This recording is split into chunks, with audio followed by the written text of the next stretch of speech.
Ani Bojo, Mimins Nadishnakas, Kitigan Zibi Nadunjaba, Mong Nadodam, and Anishinabe Kwe. Welcome everyone. My English name is Tina Stevens. My spirit name is Little Pigeon, and I am an Algonquin Ojibwe woman of Kitigan Zibi and Kettle and Stony Point, and I am from the Loon Clan. I have resided in London, Ontario for many, many years. As your president, it is my great pleasure to welcome you here today for CHF Canada's virtual annual general members meeting. It is important to understand the long-standing history that has brought you to reside on the land and to seek to understand your place within that history. Land acknowledgements do not exist in a past tense or historical context. Colonialism is a current ongoing process, and we need to build our mindfulness of our present participation. When we talk about land, land is a part of who we are. It's a mixture of our blood, our past, our current, and our future. We carry our ancestors in us, and they're around us, as you all do. The land that surrounds us is part of who we are. It reflects our histories. Indigenous nations negotiated government to government, preserving their sovereign land rights and privileges through treaties. When land wasn't ceded through good faith efforts, it was often stolen from our Indigenous relatives. Indigenous people are not relics of the past. We are still here. And we continue to demonstrate our talents and gifts amidst a backdrop of ongoing colonialism and oppression. We are worth celebrating. The Attawandaron neutral peoples once settled in this region alongside the Algonquin and the Haudenosaunee peoples and used this land as their traditional beaver hunting grounds.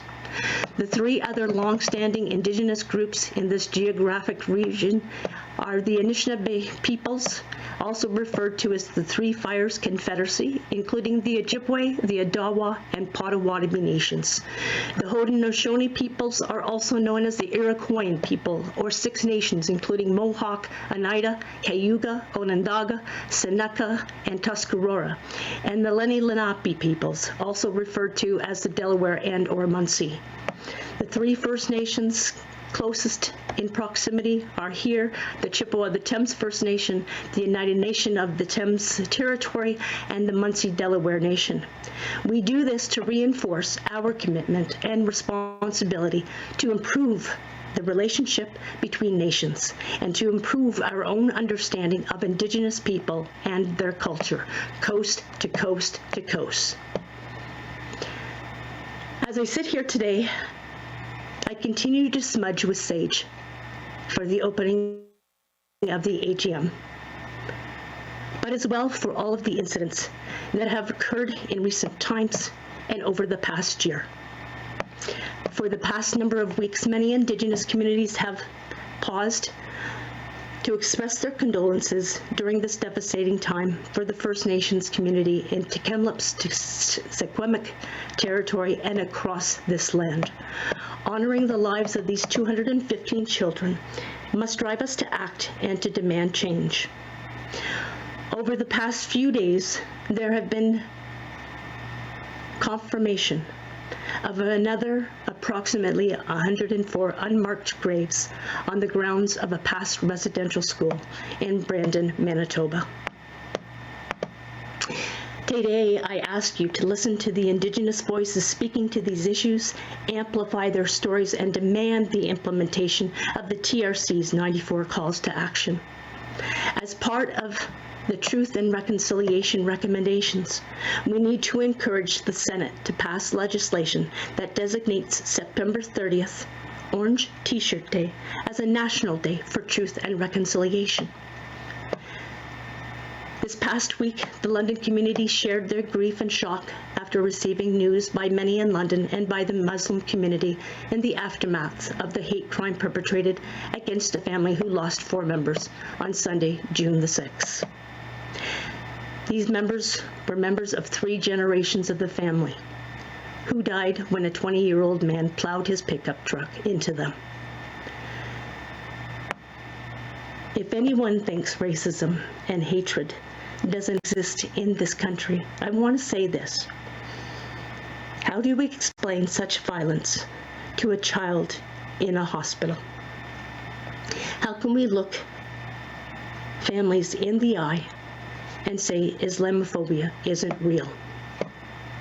Our thoughts are with their relatives, friends, colleagues, and all those who are struggling to cope with this horrific and devastating act of violence. We call for solidarity with the family and the Muslim community, and we join with all of the voices that are demanding a comprehensive investigation into this crime and calling for action to address Islamophobia. But I would be remiss if I did not acknowledge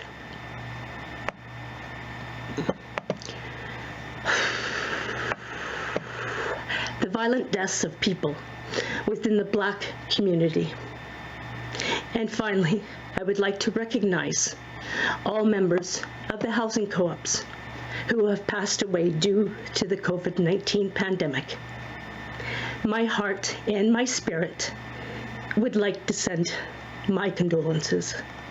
Together, all housing cooperative members can work to respect one another and to make real change going forward.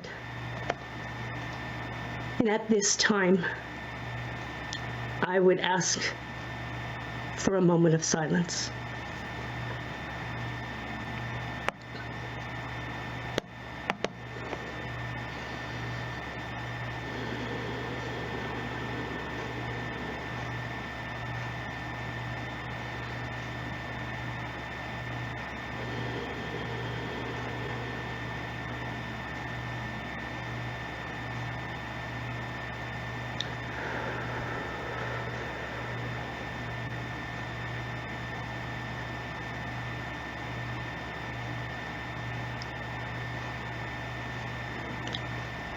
Thank you for taking the time to join us today for this virtual AGM. Although it is unfortunate that, again, we couldn't be together in person, it is good that we remain safe while joining together virtually. Together today, we will make important decisions that will support members through new challenges while continuing to work towards our shared vision and for a bright co-op future. Today, you will elect 6 at-large directors and 1 Finance and Audit Committee member. You will hear from Federal Housing Minister Ahmed Hassan, and you will consider several resolutions, including one affirming our federal advocacy priorities in advance of a possible federal election, one in support of co-ops in Ontario facing the end of mortgage issue, one to support member-managed co-ops, and you will also decide whether to consider a late resolution calling on the federal government to fund and implement an Indigenous housing strategy. All this and more in 2 hours, so let's get started. Our meetings run smoothly, not only because of your cooperation and respect for each other, but also because of the great work and preparation done by our annual meeting chair. We are so very happy that Angela Kulisagaram has agreed to take on this vital role. I will now call for a mover and a seconder to appoint Angela Kulisagaram as chair of CHF Canada's National Business Meeting.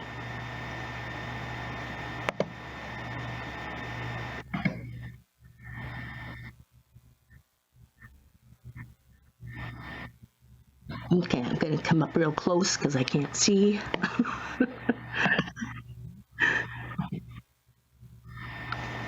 Okay, repeat that again.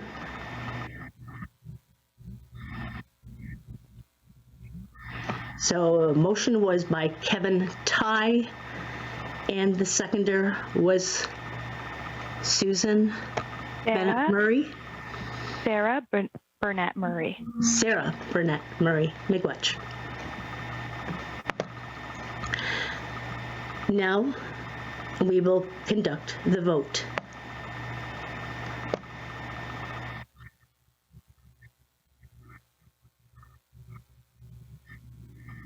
Delegates can now vote on the motion. Please cast your vote.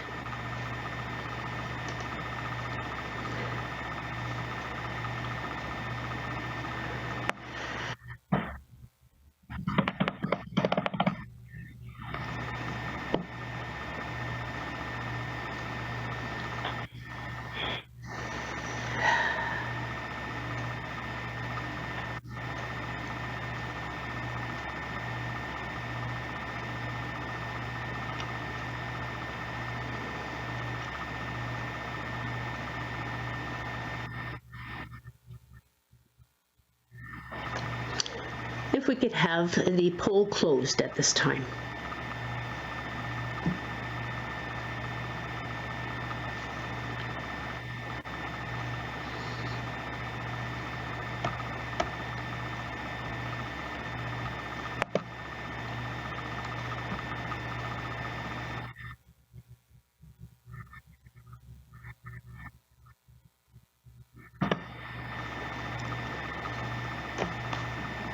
And there you have it. With 108 votes, you have voted to appoint the meeting chair. Congratulations, Angela. I will now turn the virtual podium over to you to conduct the meeting. I hope everyone has a great meeting.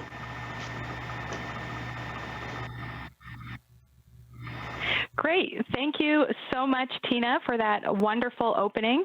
And thank you to the members for voting me in. I thought I would be able to get a snack, but you've all unanimously agreed to have me here. So I'm going to start by actually doing everyone a favor. I know Cynthia was really excited about the bingo for our AGM today. So I want to ask everyone, how ready are you for this Zoom meeting? I think I heard a couple people say they're not even remotely ready. For those of you who are not good at puns, that definitely was a pun, so you can mark that one down on your bingo card. As I continue, I'll try to drop as many more puns in there as I can in case you've missed it. So thank you and welcome, everyone. I'd like to welcome the delegates, observers, and guests today who are joining us virtually. I'd like to start off with a land acknowledgement. I'm speaking from the traditional land of the Anishinabe, Huron-Wendat, and Haudenosaunee First Nations in the Dish with One Spoon territory. I'd like to also confirm that the official notice of the meeting was sent out April 29th, 2021. I'd also like to confirm, let me just check the latest numbers. In terms of quorum, we have 310 people in attendance today, which is great news.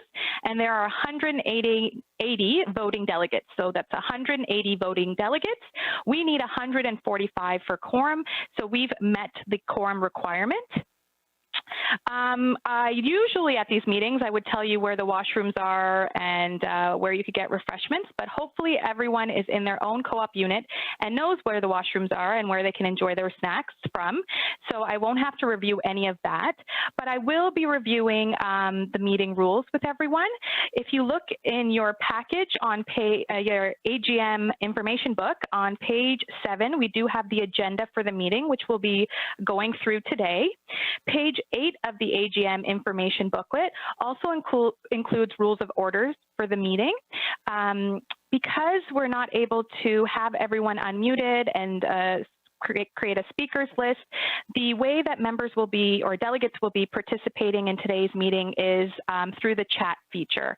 So whenever we need a motion passed, that would be put into the chat feature.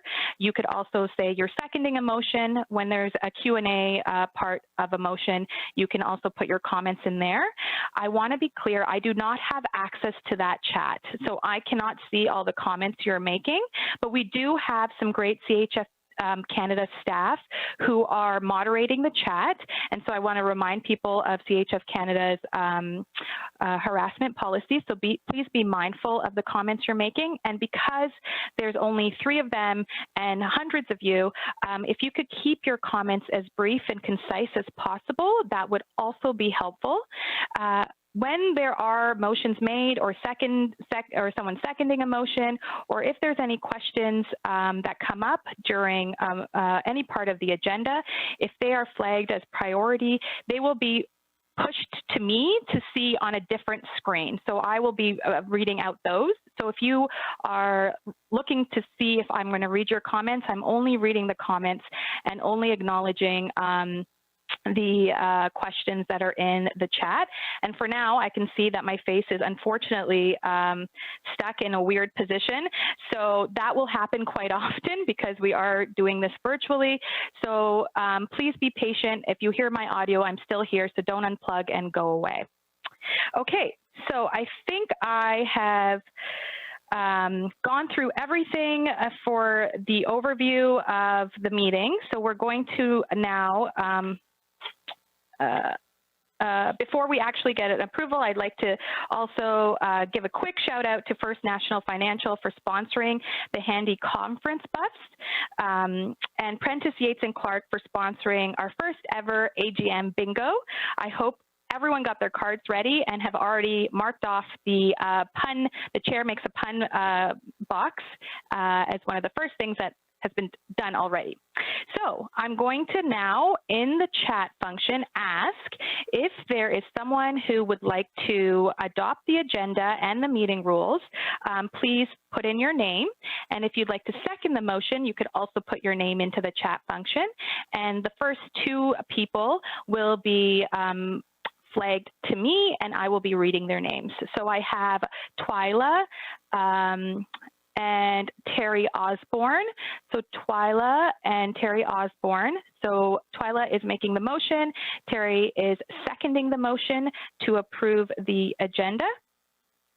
I'm not going to open this up for discussion. We'll do that later on with some of the other motions, but I will be asking now if the tech support can open the vote so members can now vote to approve the agenda and the meeting rules.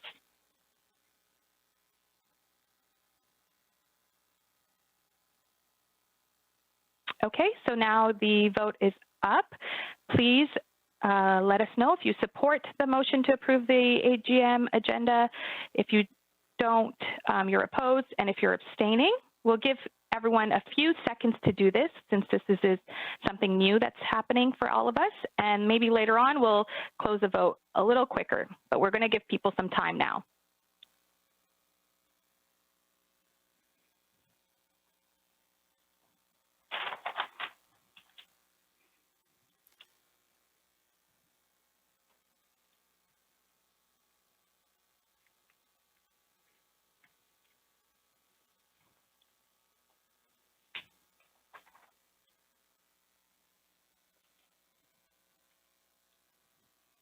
Okay, I think I'd like to close the vote and post the results.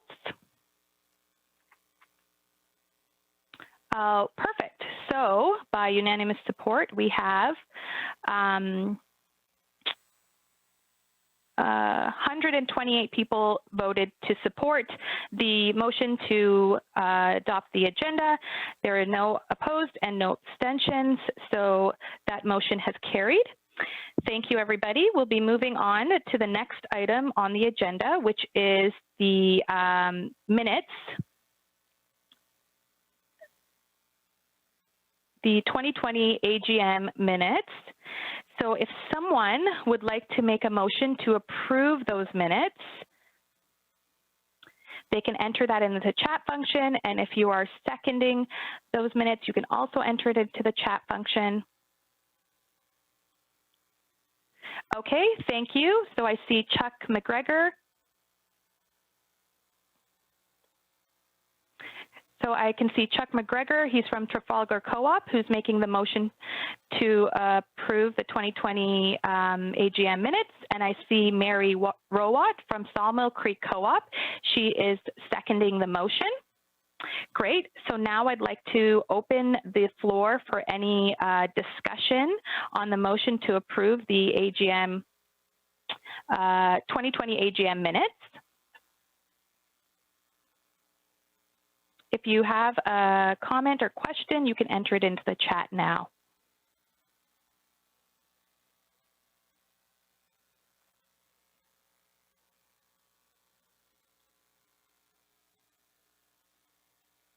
And I want to be clear, it is the meeting-specific chat, not just the general chat. Because people are using the general chat, it has to be, you're entering these comments into the meeting-specific chat.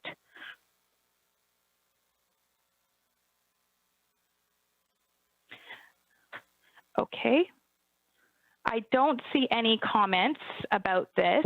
So I'm going to move on to the vote for approval of the 2020 AGM minutes. So please open the vote. Okay, delegates, you'll have a few seconds to cast your vote to approve the 2020 AGM minutes.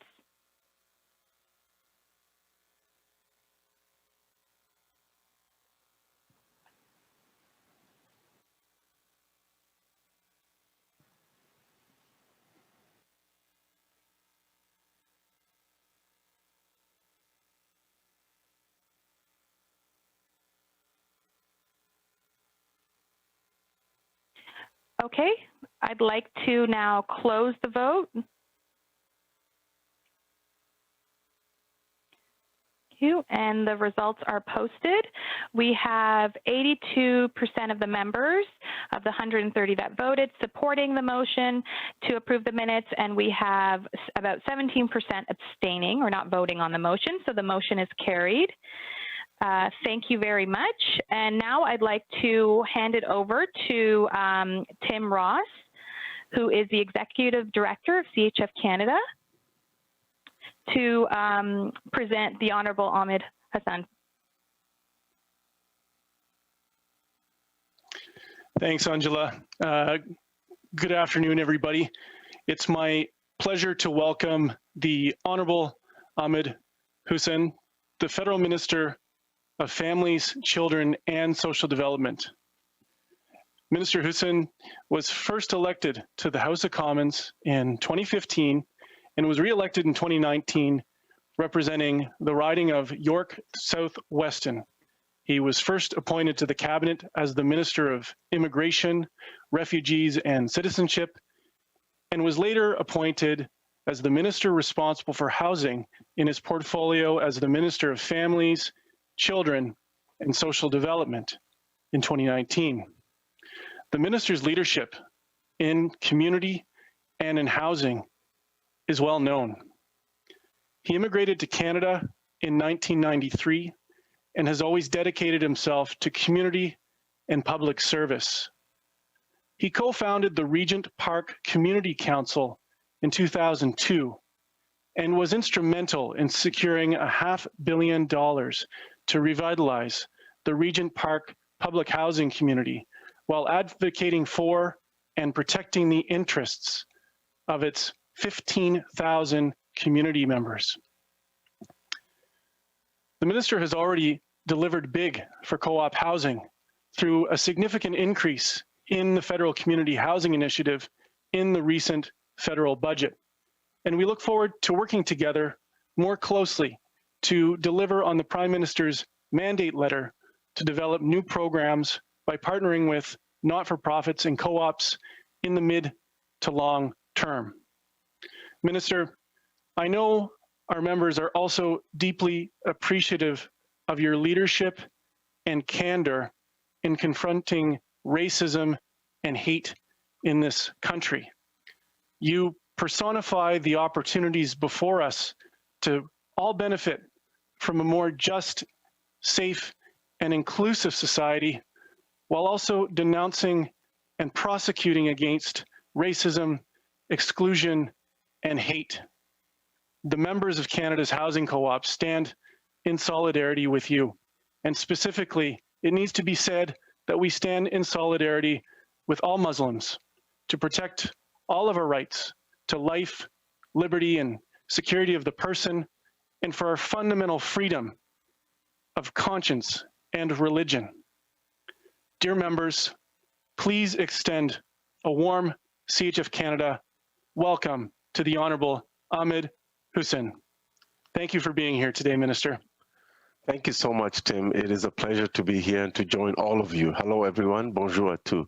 Before we get started, I'd like to acknowledge that I'm joining you today from Ottawa on the traditional territory of the Algonquin peoples.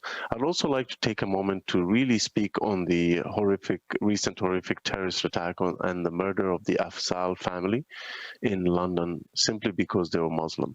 I have said, and our government has said clearly that hatred and Islamophobia have consequences, and Islamophobia has no place in our communities. But we're once again tragically reminded of its pervasive threat through an act motivated by terror and hatred, and it is incumbent upon all of us to confront racism and violence wherever it exists, so that we can create a country that is safe and welcoming for everyone. To the loved ones of the Afzal family and to all of our Muslim brothers and sisters, we grieve with you during this difficult time. It is important for all of us to stand with all Canadians when they're targeted because of their faith, their sexual orientation, or their ethnic background. We've recently seen increased incidents of anti-Asian Canadian racism and discrimination, and we have to stand shoulder to shoulder with every community that is under attack, because an attack on one Canadian is based on hatred and discrimination, and racism and bigotry is an attack on all of us. So thank you so much once again for having me today. I'm joining you virtually, but I look forward to meeting many of you in person at next year's event, if not before. And I know that this past 14 months have been like no other. You've been working really, really hard to keep your community safe under the most stressful conditions, including those most vulnerable who've been hit the hardest by the pandemic. Au nom du gouvernement du Canada, je tiens à vous remercier pour On behalf of the Canadian government, I want to thank you. Work. You have stepped up in unprecedented ways to keep your communities healthy. Et alors que nous sortons de cette crise, When we come out of this pandemic, you can still count on us. crisis, and begin to recover, you can continue to count on us. A few months ago, we announced Budget 2021, a historic budget that meets the historic moment we've been all living through. It is a budget that recognizes that affordable housing is key to a recovery where everyone has the opportunity to thrive. Il s'agit de notre cinquième. It is our fifth consecutive budget in which our government recognizes the importance of housing for Canadians. Budget, which sees a significant increase in the investments in housing. Il propose un investissement.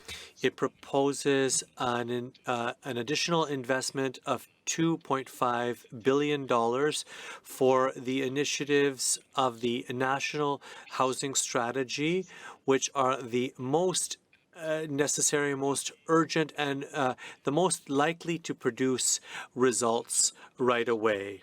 $1 billion in additional funding for the National Housing Strategy, which is needed now more than ever before. And we're ready to deliver the results now. This means we're putting more money, for example, in the Rapid Housing Initiative, an additional $1.5 billion to a rapid housing initiative that has already shown amazing results.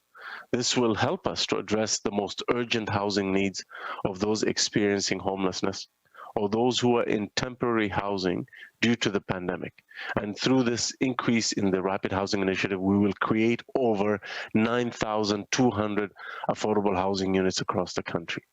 This also means we can put more money into the Innovation Fund. As you know, the Affordable Housing Innovation Fund has shown great success in developing new financing models and new housing designs that will shape the future of housing and create an additional 30,000 units of housing. I spoke recently to a group of engineering students at the University of Waterloo who had created an innovative, energy-efficient home in partnership with a First Nations community in Northern Ontario. And they put solar panels on the roof, and those homes are now producing power on a net basis back to the grid. This Affordable Housing Innovation Fund is receiving an additional $600 million through Budget 2021. So it means that we can deliver more benefits directly to women, to children fleeing domestic violence. We're seeing more investments in the Canada Housing Benefit, specifically an additional $315 million dedicated to rental supplements for women and children fleeing domestic violence. Je suis particulièrement heureux. I am particularly happy that the commitments in the 2021 budget include an increase in the funding for the federal community housing budget. I would like to thank the Federation for having played such an important role in the creation of this program. That Budget 2021 commits more funding for the Federal Community Housing Initiative, specifically $118 million more for the Federal Community Housing Initiative. And I really want to thank the Community Housing Federation of Canada for playing an active role in the development of this program. We know just how important it is to the families that rely on the subsidies that you provide so frequently. In phase 1 of the initiative, we were able to extend just under 1,000 community projects reaching the end of their operating agreements. This benefited close to 30,000 families from coast to coast to coast. Amazing. And the rent assistance provided through phase 2 of the program has benefited more than 5,200 families. These are just not numbers. These are people's lives and hopes and dreams for a better future. When you have stability in housing, you have better health, social, employment, and other outcomes. Maintenant, grâce aux nouveaux investissements. Thanks to our continued investments in the 2021 budget, the initiative has $118 million, for example, additional dollars over 7 years. As I said, there's an additional $118 million for the Community Housing Initiative over 7 years. Cette somme s'ajoute en This sum adds itself to the investments in temporary rental subsidies that began in 2016. Community housing whose operating agreements expired prior to 2016. We know the work we did together on that. We heard from you that the families that depend on this housing were falling through the cracks. So what did we do? We responded with a $15 million fund to make sure vulnerable families wouldn't lose their affordable housing, especially during the pandemic. And I moved quickly before the budget because we couldn't wait for the budget to do that work. And I'm glad we were able to work together on that.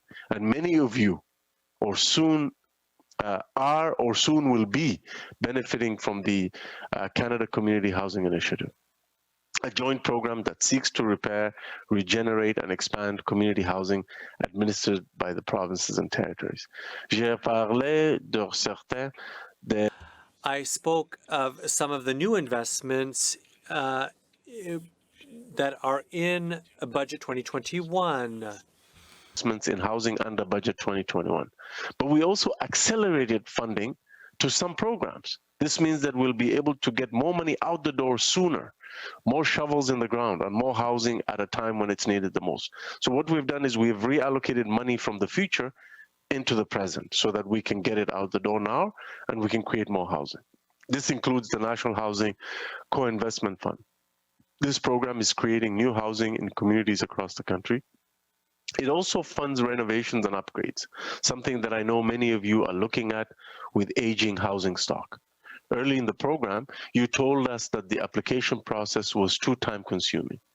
Well, we heard you, and we worked hard to make sure that the process becomes more efficient, reducing the application time under the National Housing Co-Investment Fund by 40%.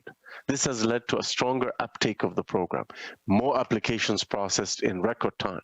As of March 31st, there have been more than 200 approved applications that will create more than 88,000 new and repaired units across the country. Every other week, we're making announcements through the Co-Investment Fund. I also want to point out that Budget 2021 includes a $4.4 billion commitment to support energy-efficient retrofits.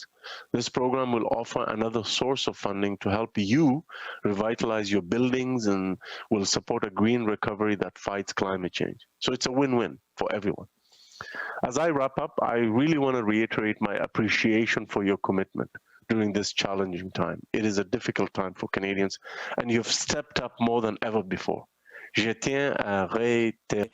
I would like to reiterate my sincere appreciation for your work, for raising the voices of Canadians, amplifying their voices, and contributing them to our discussions. As a federation, you have played a very important role in your communities. And I'm grateful for your insights, your advice, and the voices that you project on behalf of vulnerable Canadians that you bring to our discussions as members of the Cooperative Housing Federation. Votre organisation Your organization has always made sure that Canadians have dignity when it comes to housing and continue to build inclusive communities and resilient communities. has a proud history of ensuring that Canadians have the dignity of a home and in building inclusive and resilient communities. And as we emerge from this pandemic, you'll continue to play an invaluable role in building a stronger future together. Work with us to leverage the National Housing Strategy's programs to build new units, renovate and retrofit and repair existing units, and ensure their affordability. So I really look forward to continuing our partnership in the months and years to come. We have worked really well together. We will finish the fight against COVID-19 together, and with the help of partners like you, we will come back stronger than ever before. Merci to Thank you, everyone, and have a good AGM. enjoy the conference.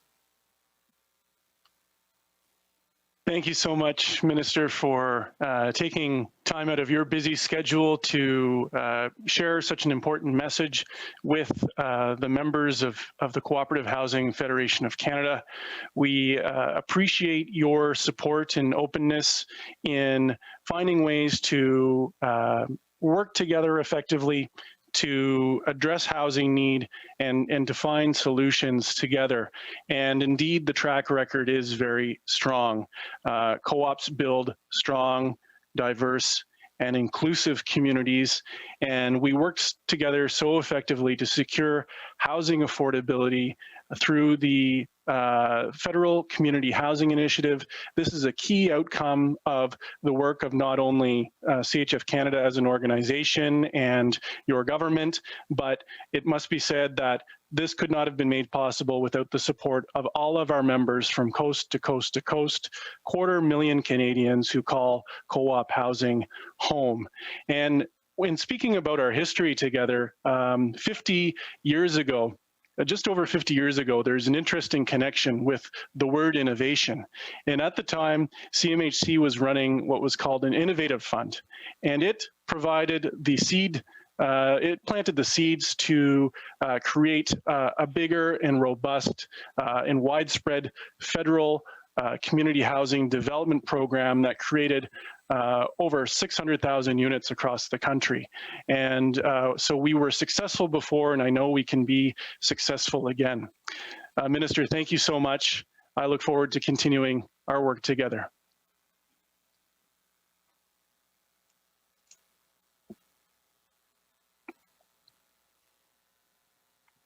Thank you, Tim. I'd like to move on to number 7 on our agenda, which is the annual report. But before I do that, I just wanted to go over, I've got some notes from the staff about some issues people are having with voting and which chats to use. So to be very specific, you'll see a social feed on the right side of your screen, the far right. Do not use that social feed for the purposes of this meeting. All of your comments, if you're moving a motion, if you're seconding a motion, anything to do with this meeting should be entered into the meeting chat. The second thing is when you're voting, you'll see a poll icon above the meeting chat. So you can click on that, and when you don't need to submit a vote. Once you click on what you are voting for, whether you're opposed, whether you're approving or abstaining, automatically that vote gets submitted and we'll be able to see it on our end. So not to worry, there's not two steps. You just click on your vote and it automatically goes through. Okay, so having reviewed that, we'll move back to the agenda. We're going to go to the number 7, which is the annual report. The full version has been circulated by e-news and posted online June 3rd. And now we're going to have a video about the annual report that features Tina Stevens, our CHF Canada President, and Tim Ross, the Executive Director. Welcome, friends. It is hard to believe that we are more than 1 year into the COVID-19 pandemic, which has so drastically upended our lives. I so wish I was speaking to you in person. Having so many dedicated cooperators in one room brings so much energy and excitement. But I am deeply appreciative that you have taken the time to be with us today virtually. We are all Zoom fatigued, so the fact that you have prioritized CHF Canada's annual meeting says a lot about your dedication to our movement. And make no mistake, we will again be together when it is safe to do so. In reflecting upon the last year, let us recognize the many housing co-ops, their members, and the organizations that serve them, which have shown tremendous strength and resolve through this most difficult period. Over the course of the last 16 months, CHF Canada has worked hard to set up new ways to support you, our members, so you can stay informed and connected. This included shifting to a virtual gathering in 2020 and again now in 2021, along with virtual educational events.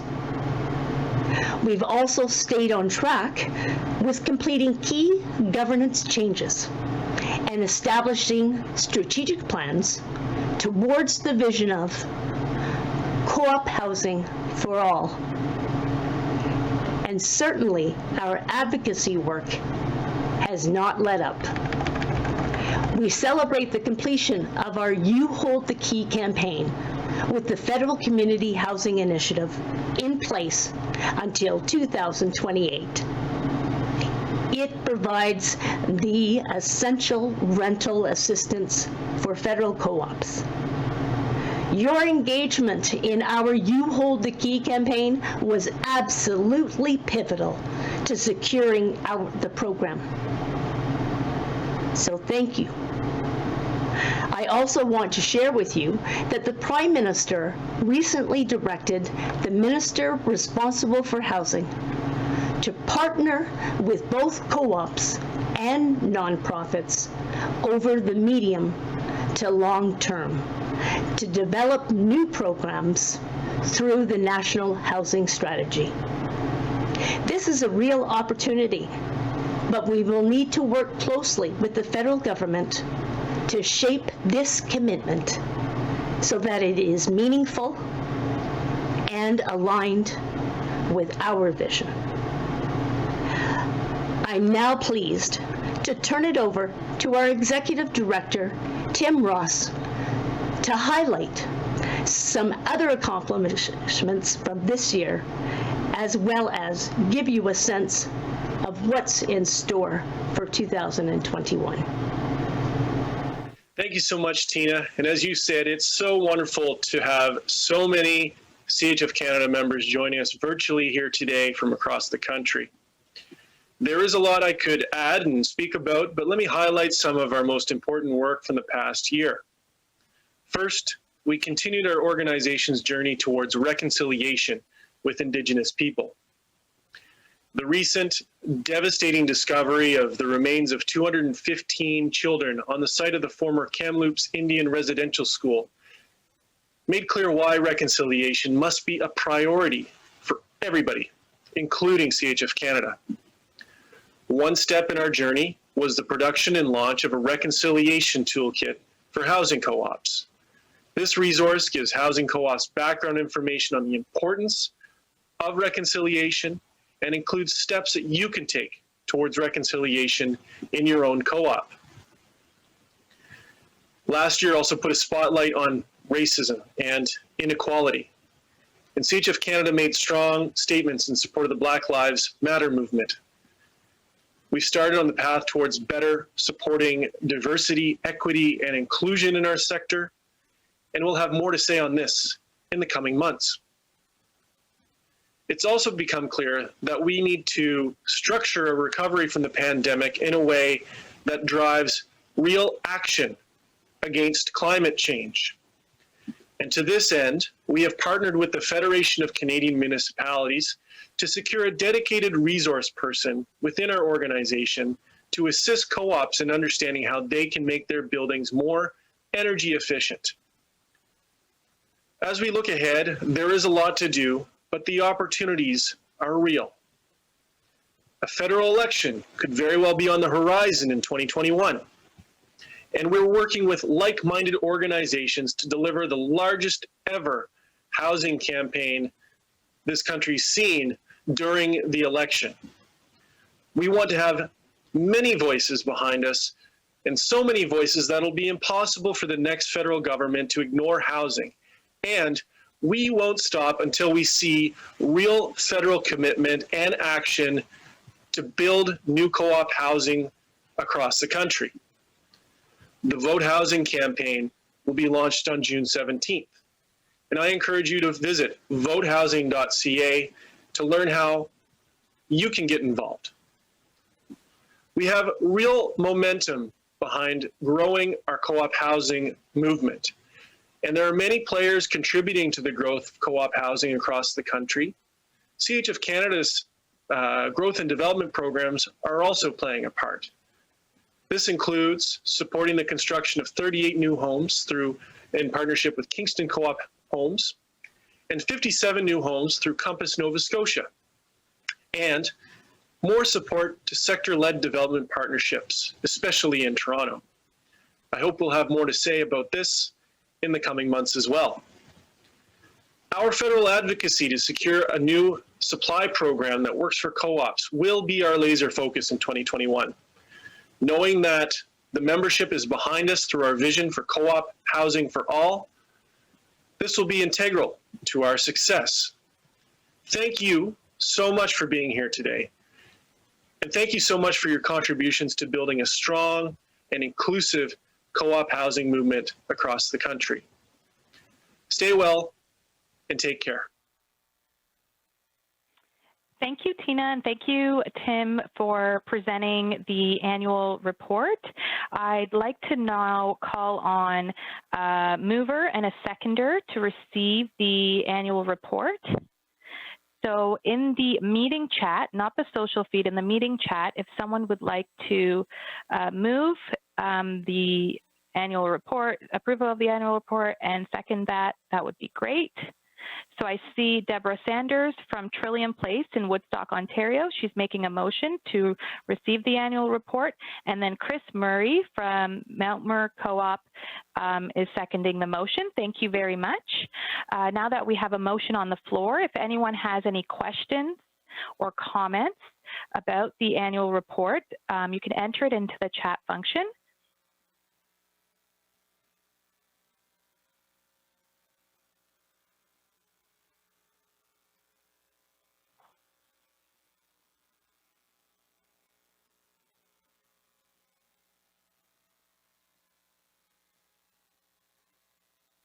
Okay, I'm just going to wait a couple more seconds.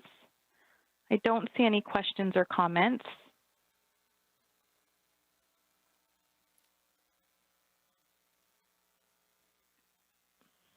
Okay. So seeing as there's no questions or comments about the annual report, I'd now like to open the vote.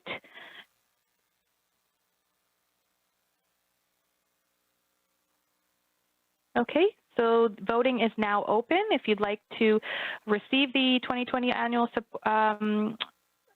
report and you're supporting that motion, you can vote if you're opposed or if you're abstained as well.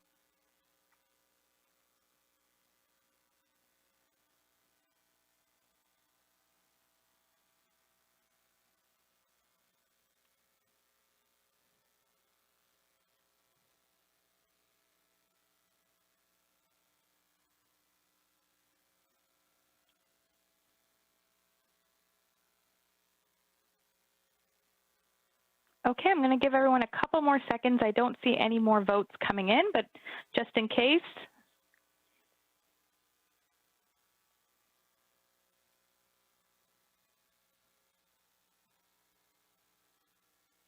Okay, I'd like to now close the vote. Great, we have 139 people who have voted, and as you can see by the posted results, 99.28% of those delegates approved receipt of the 2020 annual report. The motion is carried. Thank you. So we'll move on to number 8 of the agenda, which is the 2021 AGM resolutions. So the first resolution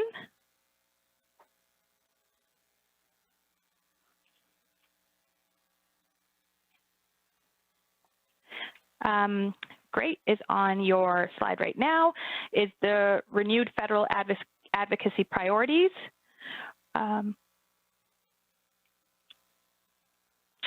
We resolve that CHF Canada renew its federal advocacy priorities in order to align them with the strategic objectives of sustainability and inclusive growth of cooperative housing in Canada. That CHF Canada's federal advocacy priorities call on the federal government to develop a new non-market housing construction and acquisition program as part of the National Housing Strategy in order to develop many new affordable co-op homes, including Indigenous co-ops. Commit to long-term rental assistance to provide affordability and security for low-income co-op members over the long term and regardless of where they live. Improve and accelerate the NHS co-investment fund to support the repair and development of co-op homes, and expand the NHS Federal Lands Initiative to support land acquisition specifically for new co-op development, and that these priorities be reflected in CHF Canada's core activities and communications, including its planned federal election campaign.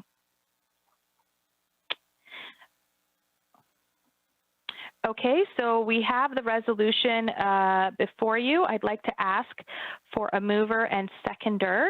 I see that there is someone in the chat who would like to amend Resolution 1, and my understanding is, according to the meeting rules, we've agreed on there will be no amendments or friendly amendments to any of the resolutions being presented.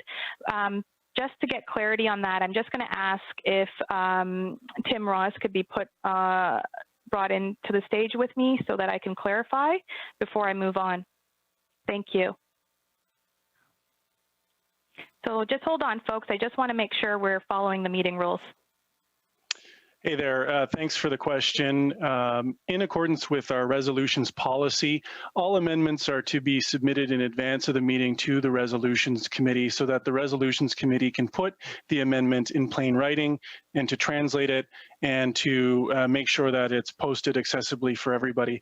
So it's for that reason that we do not accept amendments from the floor of the meeting. However, your comments, Peter, are duly noted that we do continue to advocate for seniors and persons with disabilities as part of our advocacy.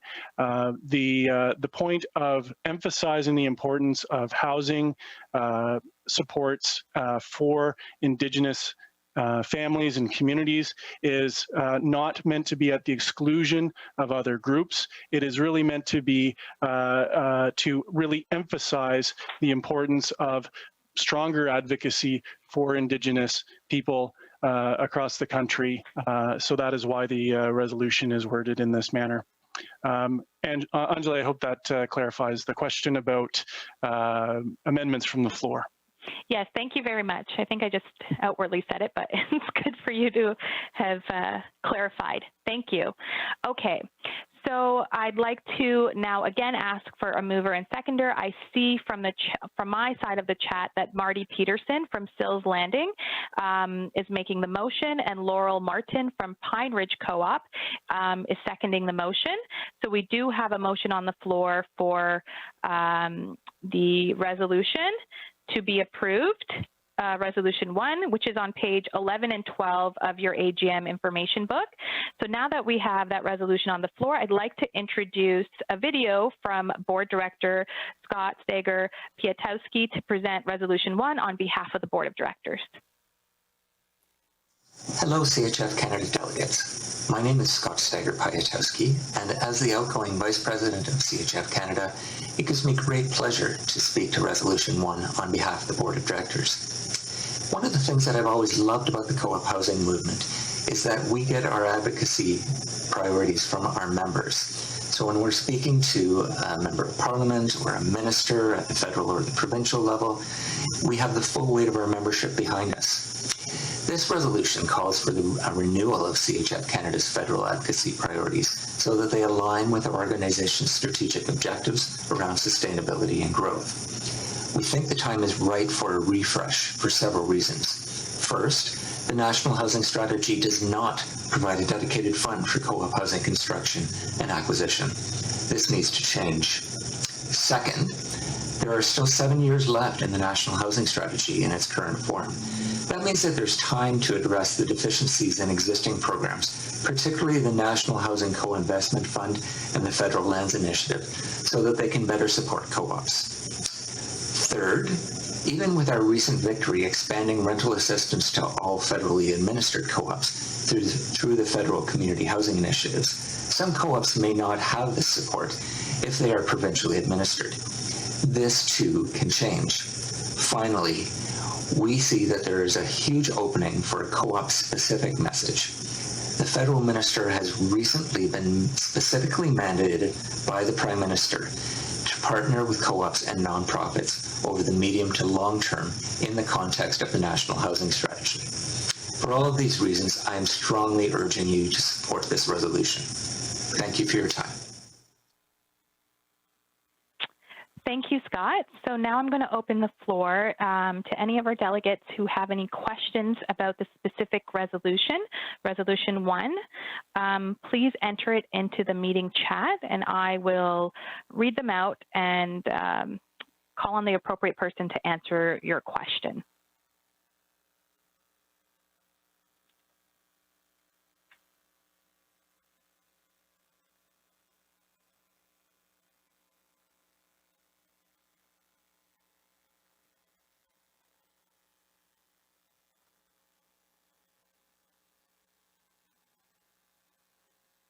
I'm just going to wait. I don't see any questions at this time, but I'm just going to wait a couple more seconds in case someone went to grab a snack. I think I've mentioned snacks quite a few times now. I must be hungry.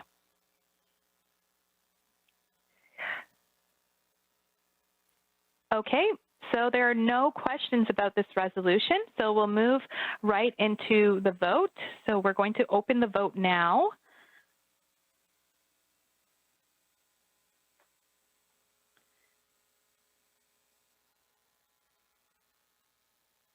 Okay, the vote is now opened for Resolution 1, renewed federal advocacy priorities.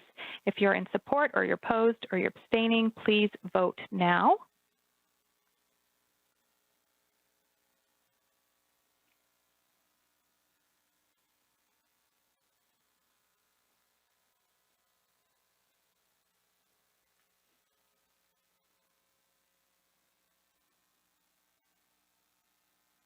Okay, I don't see any new votes coming in. I'm going to give everyone a couple more seconds.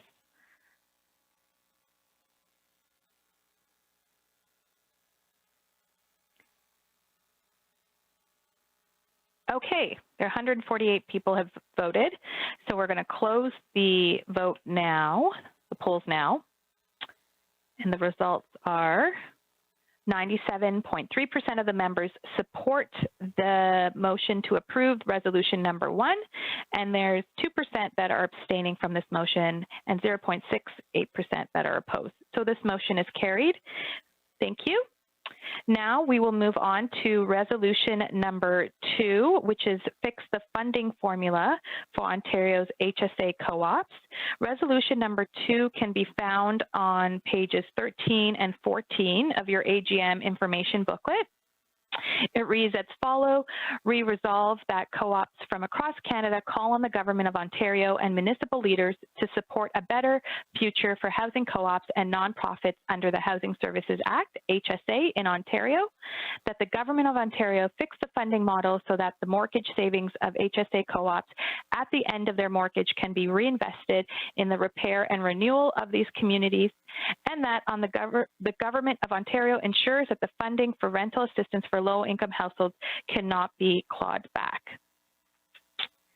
Okay, so resolution number 2, although it particularly pertains to Ontario members, we do have precedent where in BC there were leaky co-ops, and nationally all of the co-ops came together to support ensuring there was a fix for those BC co-ops, which resulted in 60 co-ops that found solutions through workout loans and aid. And so we want to make sure that Ontario co-ops also are in a good position past the formula and or that their formula gets fixed.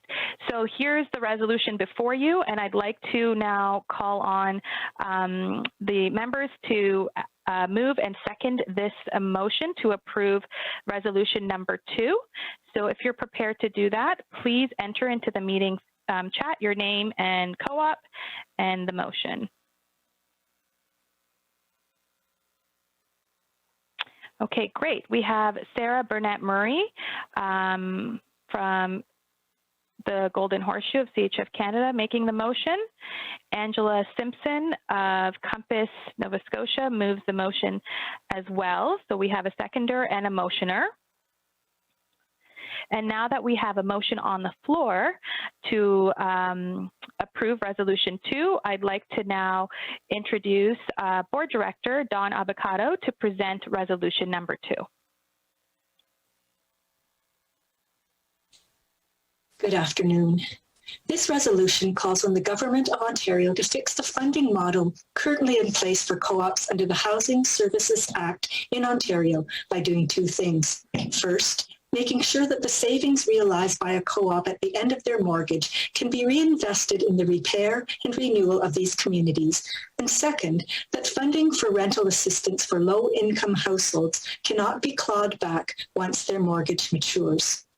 These measures are essential for preserving the vibrant mixed-income co-ops in Ontario, which are governed by the Housing Services Act. The resolution crystallizes and affirms our position, as well as our expectations of expeditious action on the part of the Government of Ontario, in line with how they themselves have recognized the need for change within the Community Housing Renewal Strategy. Thanks for your consideration. Thank you, Dawn. So with that, I'm going to now open the floor. If anyone has any questions or comments about resolution number 2, please enter them into the meeting chat.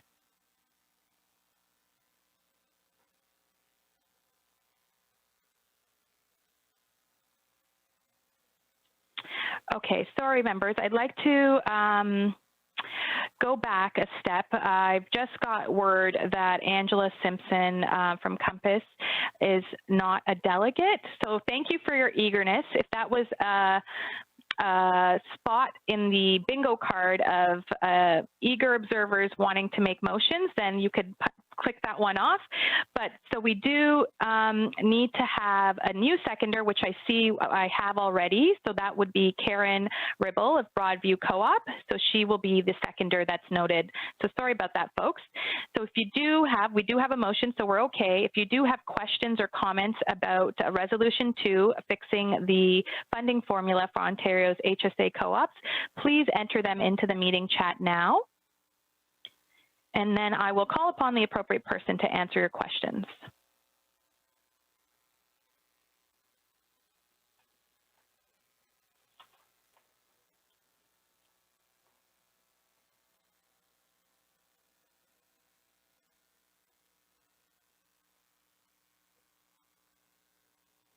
Okay, I am not seeing any questions or comments about this resolution, so I will move on now to the actual vote. So if we can open, oh, sorry, I see a question from Rocinda Brown.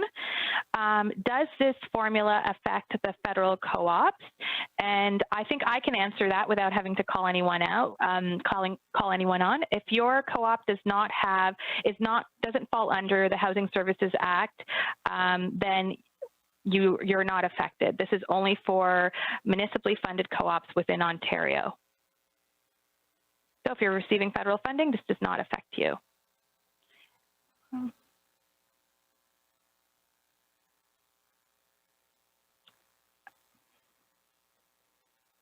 Okay. Okay. Okay, great. So I see no other comments or questions, so I'm going to call on the vote. Sorry, tech team, for pulling you back and forth. If we can open the vote for this resolution.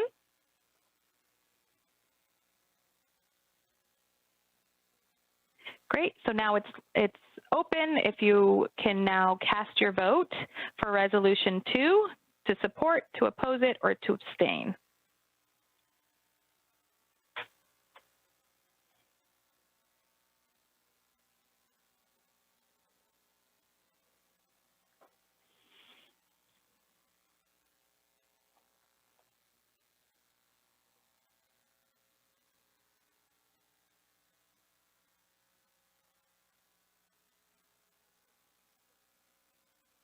I don't see any new votes coming in. I'm going to give it a couple more seconds.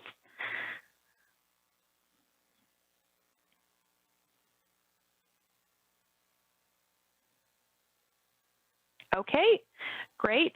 All the votes have been tallied. We can now post the results. We have 94.67% of our members, delegates, actually supporting this motion, and we have 4.6% abstaining and 0.67% opposed, which means this resolution has passed. So thank you. We're going to now move to resolution number 3. Resolution number 3 can be found on pages 15 and 16 of your AGM information booklet.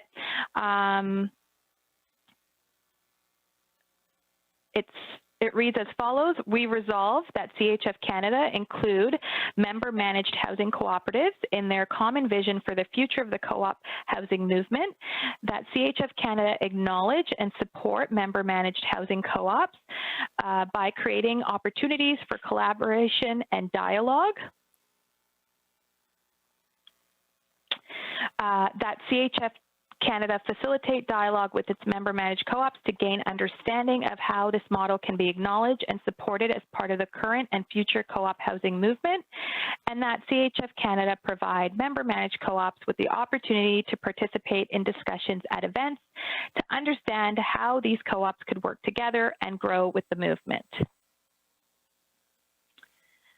Okay, so for this resolution, I'd like to call on a mover and seconder. And I see Twyla from Beaver Creek Co-op making the motion, and Ludwig Bigger, who's seconding the motion from Conservative Co-op. So I do see questions coming in, but we're going to first have a presentation by Board Director Lindsay Murphy, who's going to present Resolution 3 on behalf of the board, and then we'll open the floor for questions. Hello, everyone. I'd like to speak to you with regards to the recognition of member-managed co-ops resolution put forward by Kabuki Housing Cooperative. This resolution is supported by the CHF Canada Board of Directors. This resolution calls for CHF Canada to include, acknowledge, support, and facilitate dialogue among member-managed co-ops, including for the purpose of understanding how member-managed co-ops could work together and help grow the co-op movement. The board sees this resolution as being aligned with the vision for the future of Canadian cooperative housing movement, which was adopted by the membership in 2018. As you know, the vision focuses on sustainability, inclusivity, and embraces growth as a way to offer significantly more people an opportunity to call co-op housing home, and that all co-ops, including small member-managed co-ops, have a role to play in achieving this vision. In terms of service, the board agrees that all co-ops of all sizes should have access to CHF Canada's services. Finally, we feel the way in which CHF Canada is working to leverage technology to provide new tools to facilitate connection across the movement, like through the forthcoming Buddy Up platform, are consistent with and enabling of the objectives outlined in this resolution. Thank you. Thank you, Lindsay, for that presentation. I now am going to open the floor for votes. So you can enter, sorry, not votes, for any questions or comments. So if you do have questions or comments, you can enter it into the chat, the meeting chat. I see there's a few questions, and I've actually called on Tim because I think he may be able to answer some of these questions. I see Fern Logan wanted to know which co-ops aren't member managed.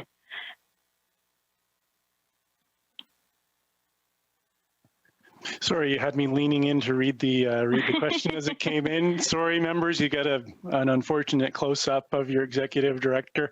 The list of co-ops that are not member managed, as in they do not hire a property management company or a coordinator or a property manager, it would be too big to read off here today, but the majority of co-ops in Canada, the boards of the co-ops elect to hire property management companies. There are a small number of co-ops that the boards opt to not hire any outside management and to conduct those functions and oversee those functions within the co-op themselves. So that would make a member-managed co-op. Thank you. And you actually, Tim, it was a 2-for-1. You answered Kevin Here's question, can member-managed co-ops be defined, which you've done. And then I'm going to move to Priscilla Turvey's question. Would this mean the members would be skilled to do this managing? It's a good question, and it's hard to, it does need to be considered on a case-by-case basis. Together with our members, we set common standards for good governance and sound management, and it's really up to members to pursue those standards in the manner that they think is best for housing cooperatives. For the majority of co-ops in Canada, they have found it's most beneficial or more beneficial to opt with some professional management. A small number of co-ops choose not to hire professional management and conduct those management functions on their own. Great, thank you, Tim. So I see another question here from Nancy Day. How can we make connections with other co-ops near our own co-op for support? Is there a support group?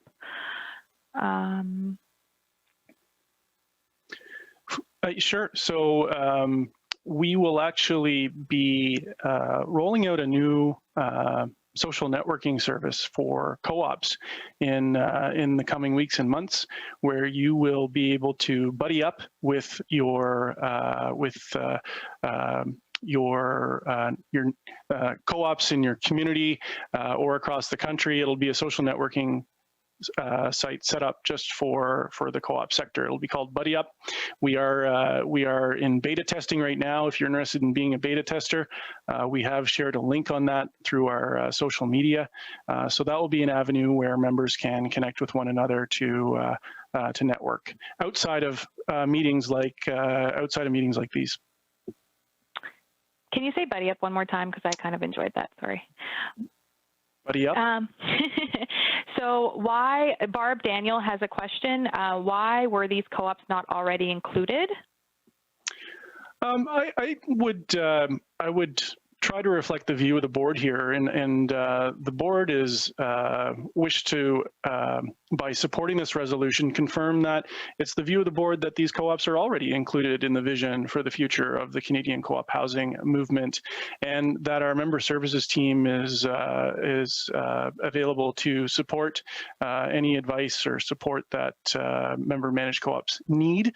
And we hope that in the future, through resources like Buddy Up, it'll be just another tool that co-ops that are, whether they're member managed or managed by property management companies, that's a tool that will be used to support some networking and exchange between co-ops, because we want to offer that to folks outside of the great networking that CHF Canada meetings offer and regional federation meetings offer as well. Okay, I have another question from Annetta Samuels. How do we ensure that there's no prejudice?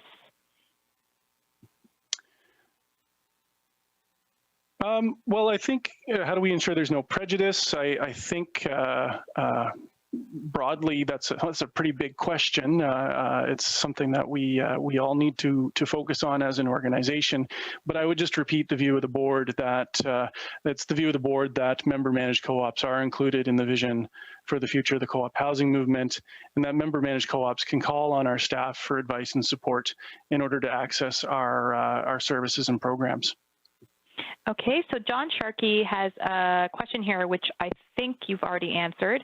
Bain Co-op is a member-led co-op, but has paid staff. How many co-ops are like this?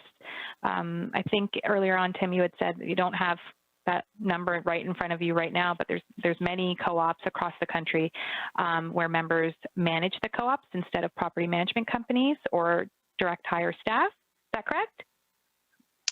I didn't hear the last part of your statement or answer, Angela.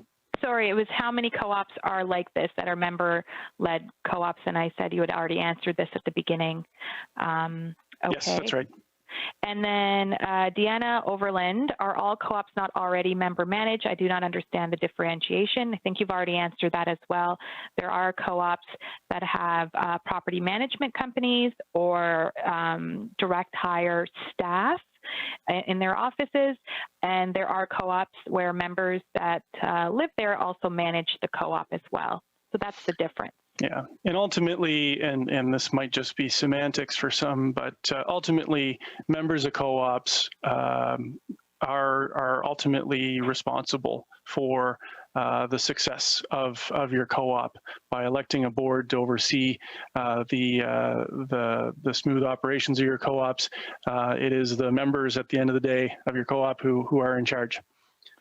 Okay, I'm just going to, there's a lot more questions coming in. I think I'm going to take the questions that I have here and then see if there's, try it and see if we could move on just because of the timing.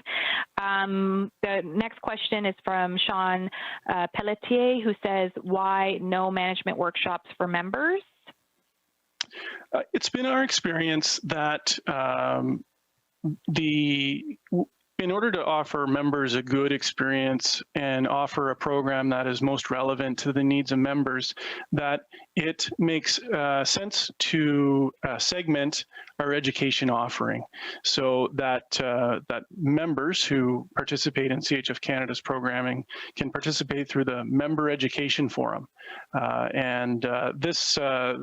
These workshops offer programming that is timely and relevant and useful to members of housing cooperatives taking part in CHF Canada's programming. And these workshops cover a variety of things, and many of you have participated in these workshops here over the last couple of days, and they really provide a wide variety of materials that's useful in keeping your co-op running effectively and sustainably. And we also have a separate stream of education for staff and managers of housing cooperatives, and we take guidance from the staff and managers in the form of a reference group to help us guide our programming and guide the education offering. And we just want to offer this space to members who are employed, or individuals who are employed as property managers and staff and coordinators of housing cooperatives, to really ensure we have some programming that meets their needs, and our team does a great job with the Co-op Managers Conference program as well. But we think that this segmentation works well for everyone, but we are always evaluating, and if I would suggest that if anybody wishes to provide us with some feedback on that they do so through the evaluation of our member education forum and co-op management conference. Great, thank you. The next question I have is from Lucinda Brown. How long have there been member-managed co-ops? Well, I don't know if I could answer that one with authority today, but I would say for as long as there have been housing co-ops, there have been members invested in the management of their own housing cooperative. So that would just be a long time. Okay, thank you. Two more, Tim, that I have here. Mary Gregoire Lyons, do they pay CHF dues? Yes, if you're a member of CHF Canada and you're a housing co-op, you pay dues. And last, I have Yuri Artibus. What is the differentiation between a member-led co-op that hires external staff versus a member-managed co-op that hires management companies? I think the differentiation, Yuri, is that the member-managed co-ops do not hire management companies. That's the main distinction, and it is defined in the resolution as well. So a member-led co-op hires that external staff to conduct the property management, and the member-managed co-op, they choose not to hire property management. They manage this. They do perform both the governance and the management functions of the co-op.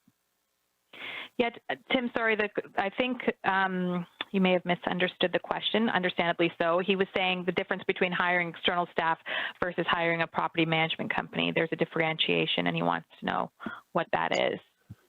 Oh, well, I wouldn't be the best placed person to offer that, but the differentiation would be that the member managed co-op chooses not to hire an external or professional management staff, a property manager, that the members elect to perform those functions on their own, and that's the best that I'm able to answer the question. I think I can answer that. Sorry, I didn't mean to put you on the spot. So Yuri, you're asking what's the differentiation between a member-led co-op that hires external staff versus one that hires a management company. One, the management company employs the staff that work at the co-op, and in the other question where they hire external staff, the board of directors supervises the staff, not property management company. So that's the difference.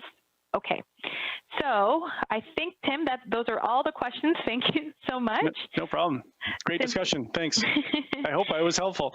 Yeah, I think you were. I don't know. We'll find out in the evaluations. So now that we've gone through all of the questions and comments about resolution number 3, we're going to now open the vote for our members to vote on resolution number 3. Okay, so voting is now open. If you're in support of resolution number 3, recognition of member-managed co-ops, you can vote. If you're opposed or if you're abstaining, same thing.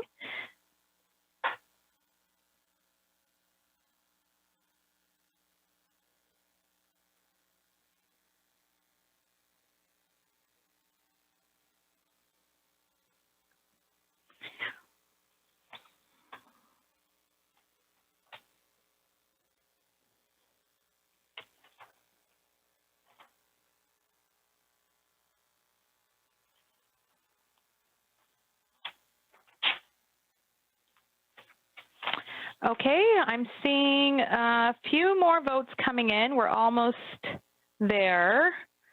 So I'm not going to close the vote yet. I'll give everyone a couple more seconds.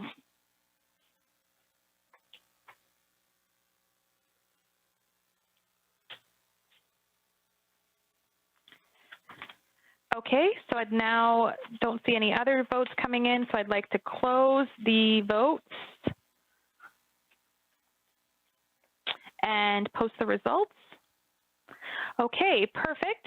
We have 141 votes casted, and there's 88% of the delegates support this resolution. There's 0.26% of the delegates do not support this, and 7.09% of the delegates are abstaining. So again, the motion is carried. So we're going to move on to the next resolution. We did receive a late resolution entitled the Urban, Rural, and Northern Indigenous Housing Strategy. It reads as follows: we resolve that CHF Canada urge the federal government to create and implement a national urban, rural, and Northern Indigenous housing strategy with both dedicated investments and in Indigenous-led governance structure before the end of the current fiscal year, and that CHF Canada actively seek opportunities to work with Canadian Housing and Renewal Association, Indigenous Caucus, and other Indigenous housing organizations in support of this goal. Okay, so this is a late resolution, and the first step of a late resolution is not discussing the content of the resolution or debating whether this content is relevant or not. According to CHF Canada's resolutions policies, the members or the delegates present at a meeting have to vote on whether or not this late resolution will be considered. Why this one was considered by CHF Canada was because okay, I see motions coming forward, but I'd like to finish what I was saying, sorry. Why this resolution was being considered is because the late resolutions deadline was before the budget was introduced, the national budget, and in the national budget, when it was reviewed, there was no funding allocated for an Indigenous housing strategy. So this is why CHF Canada thought it was important to, as an urgent matter, to bring this resolution to the members and let the members decide on whether this is something that they would consider as a late resolution. So all of that being said, this is a non-debatable motion about considering this resolution. Once we have done that vote, then we will go into having a motion about the resolution, debating the resolution, and voting on it. So the first piece is whether or not the delegates present want to consider voting on this late resolution. That's all we're considering right now. So if you'd like to make a motion and second that motion to consider this late resolution, you can do so now. I understand that there's already been 2 people who have entered into the chat, meeting chat, that they would like to support this the consideration of this late resolution, and that's Jennifer Smirnois, I'm really sorry if I've mispronounced your name, from Wellington Square Co-op, and the seconder is Jamie Scheller from Rainbow Circle, seconds the motion to consider this late resolution. So now there's no debate about this. We're going to go straight into the vote about whether we should consider this late resolution. So I'm opening the vote now. And you'll see it before you is, would the delegates like to consider receiving this late resolution? You can vote in support, you can oppose, or you could abstain. So please go ahead and vote. And a lot of you are very eager to vote, so that's good to see.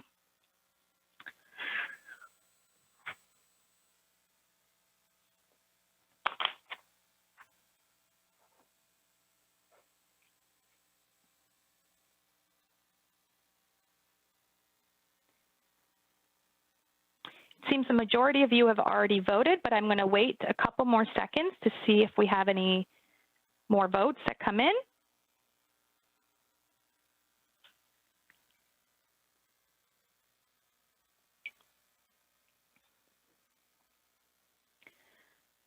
Okay, I don't see any new votes coming in.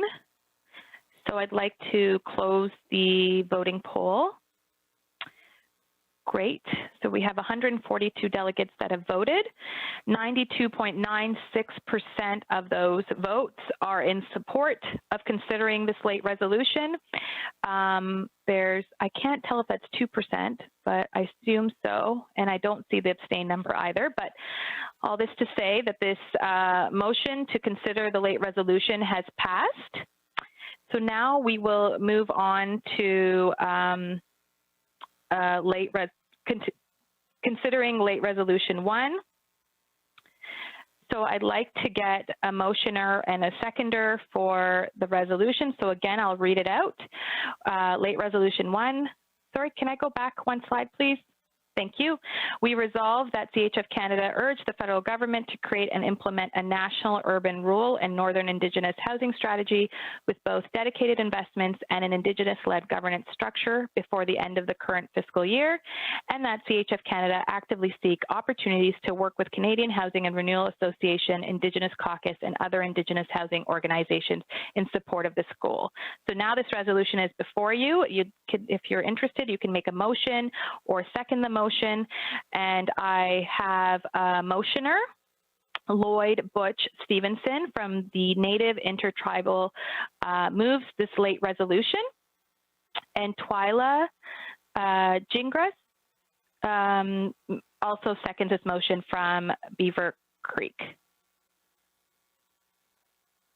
Okay, so now that the motion is on the floor, I'd like to introduce a video of Tina Stevens to present the late resolution on behalf of the board. This resolution was submitted by the Native Intertribal Housing Cooperative and is supported by the CHF Canada Board of Directors. It's from my role on the board that I am pleased to speak to the resolution. This resolution calls for CHF Canada to urge the federal government to create and implement a national urban, rural, and Northern Indigenous housing strategy. It should include both dedicated investments and an Indigenous-led governance structure. This strategy should be in place before the end of the current fiscal year. To achieve this, the resolution also calls on CHF Canada to work with key Indigenous housing advocates, including the Indigenous Caucus of the Canadian Housing Renewal Association. As there is no strategy in the current national housing strategy, and because Indigenous people disproportionately experience housing need, the board is firmly behind this resolution. Finally, the board views access to affordable, culturally appropriate housing for Indigenous people as central to reconciliation. As CHF Canada and its members are committed to the principle of reconciliation with Indigenous people, the board view the adoption of this resolution as a natural extension of this commitment. Thank you, Tina. And I'm going to open the Q&A for members and delegates who have questions and comments. I have received something from the mover for this resolution, Lloyd Butch Stevenson. He's a delegate from Native Intertribal Housing Co-op, and he submitted something to be read to the members. He says, hello, my fellow co-op members. I am Lloyd Butch Stevenson, board member of Native Intertribal Housing Co-op in London, Ontario. I'm asking for your support for this late resolution. The only reason that this is a late resolution is because of the timing of the federal budget. Our brothers and sisters from CHF BC suggested this late resolution and asked Native Intertribal to sponsor it. CHF Canada Board is also backing it. Indigenous people in Canada would appreciate your support to assist us in supplying decent, affordable housing for our people of Turtle Island. And of course, our idea of decent, affordable housing is co-op housing. Even if we can't get all get it all to be co-op housing, our request of the federal government and the provincial governments can assist in this endeavor is to implement an Indigenous housing policy to help house our Indigenous brothers and sisters. This policy should be implemented by our people for our people. Although the National Housing Strategy has made strides in addressing the housing needs of Canadians across the country, it does not adequately address the unique issues that Indigenous peoples face across the country in urban, rural, and northern settings. The data proves that a majority of Canadians are acknowledging the painful reality for Indigenous peoples. It's long overdue that the government expand their moral concern and take action. It's time for the Canadian government to create structural changes and dismantle the colonial practices that debilitates Indigenous peoples from accessing housing. Please, I'm asking you again to show the support that CHF Canada has shown Indigenous people. Tom Clement made the motion in Halifax in 1994 for the board of CHF Canada to bring forward a motion to add a seat on the board of directors for an Aboriginal director to represent the Aboriginal community in co-op housing. The first Aboriginal director is your current president. So please, as it was done in Vancouver in '95, make this motion unanimous. Thank you all, Chi Miigwech. Okay, so that was a comment from the mover of this motion, Lloyd Butch Stevenson. And I am going to review the chat feed that I see, go through some comments and see if there are any questions that Tim or I could answer. So I see Sarah Manley, this resolution asks, this resolution mentions the end of the current fiscal year.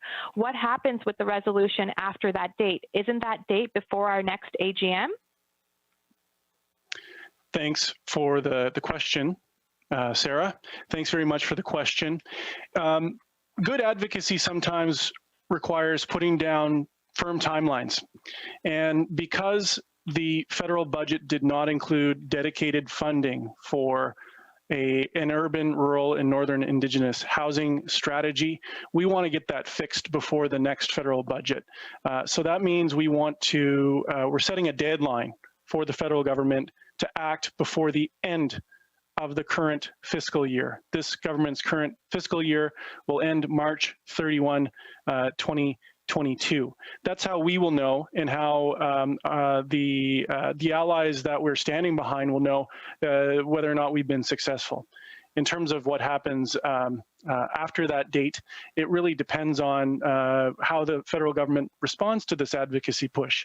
If the federal government satisfies the demands of the Canadian Housing Renewal Association's Indigenous Caucus and other Indigenous leaders advocating for this strategy and this funding, then we will all celebrate this moment and ensure that the government continues to be accountable to the commitment that it's made. But we will continue to advocate for this so long as our members support it, and there is no sunset on this resolution. This resolution would give CHF Canada a mandate to pursue this as an advocacy priority until the issue is resolved. Okay, thank you very much, Tim. I'm going to leave it for a couple more seconds to see if we have any more comments. I don't think we have any more comments or questions about this resolution. So I'm going to now ask to open the vote for late resolution 1. So the vote is now open. Please go ahead and vote.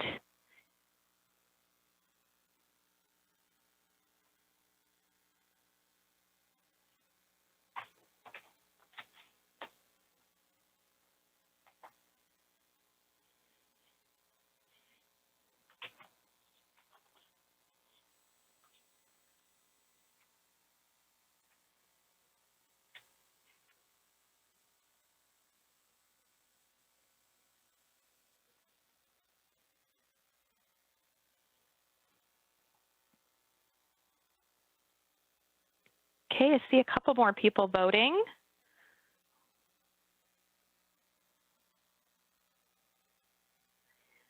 I'll give everyone a few more seconds. Oh, look, everyone seems to have voted. Great. We can now close the polls and post the results, please. So we have 97.22% of the delegates have voted to support the Urban, Rural, and Northern Indigenous Housing Strategy. We have 1.39% opposed and the same percentage abstaining. So this late resolution has passed. Thank you. I'm going to now move to number 9 of the agenda, which is the financial business for today.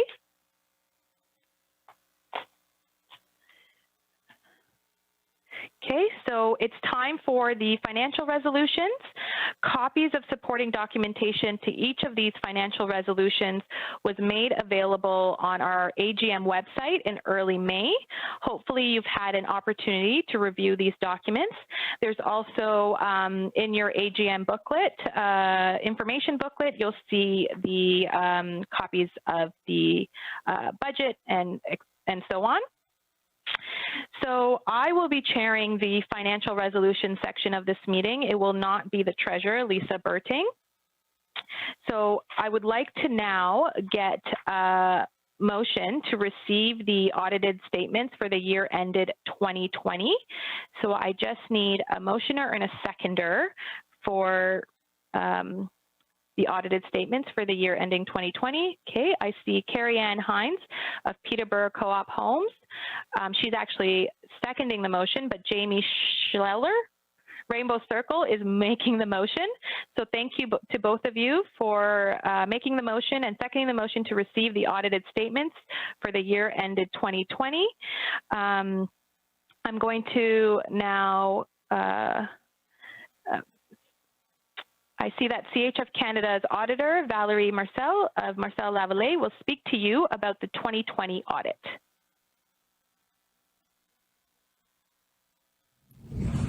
Good afternoon.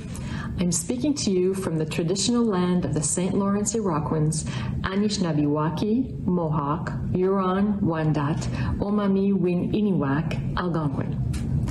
The objective of an audit is to provide reasonable assurance to you, the members, as to the reliability and fairness of the financial information included in the non-consolidated financial statements. To reach this objective, we as auditors work with CHF Canada staff to ensure that the financial controls are in place and are effective throughout the year. Controls are an important part of an organization as they ensure the completeness of revenue and expenses, as well as proper measurement of assets and liabilities, so as to avoid misstatement in the financial information. Reliable financial information is key for decision makers, such as the Board of Directors, to help them in the realization of CHF Canada's mission, its long-term financial goals, and securing its long-term sustainability. Our team of auditors started their work in November 2020 for interim testing and continued in February of 2021 to complete the testing and perform the corroborative audit work, which included review and documentation of policies and procedures, questioning and discussing the CHF outside accountants and staff, testing financial controls, and testing of year-end balances. The result of the audit, as well as the audited non-consolidated financial statements, were presented to the Finance and Audit Committee, as well as the Board of Directors. I draw your attention to the following 2020 financial highlights. Operating revenues of just over $5.9 million overall, higher than budgeted. Operating expenses finished the year significantly under budget, coming in at just under $5.3 million. Lower expenses are mostly because of lower travel and AGM expenses due to the pandemic. Reserve balance were maintained at over $4.6 million, and the Ontario and Endowment Fund balances total $11.3 million. Our independent auditor's report states our conclusion on the audit. The audit evidence obtained was sufficient, appropriate, and conclusive, and provided a basis for our audit opinion. The audited financial statements present fairly, in all material respects, the financial position as of December 31st, 2020.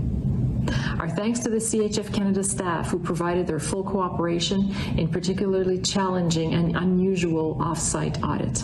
Congratulations on a job well done. Thank you, Valerie. A report on the 2020 performance was included in the budget report prepared by staff and made available on the website.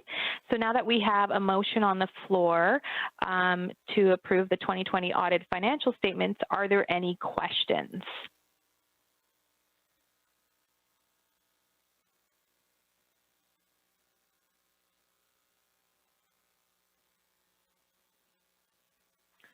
Okay, so I do see a question in the chat. What are the nature and extent of constraints on CHF's internal restricted funds?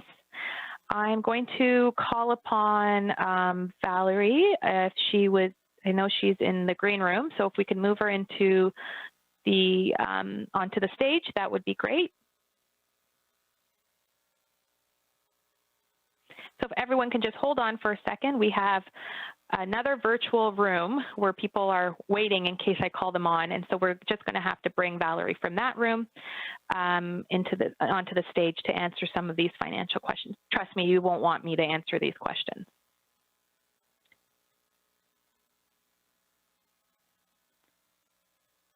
Okay, I see Valerie on stage.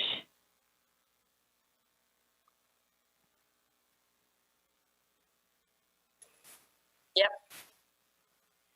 Okay, thank you, Valerie. There's a question here from Tony Patterson. What are the nature and extent of constraints on CHF's internal restricted funds?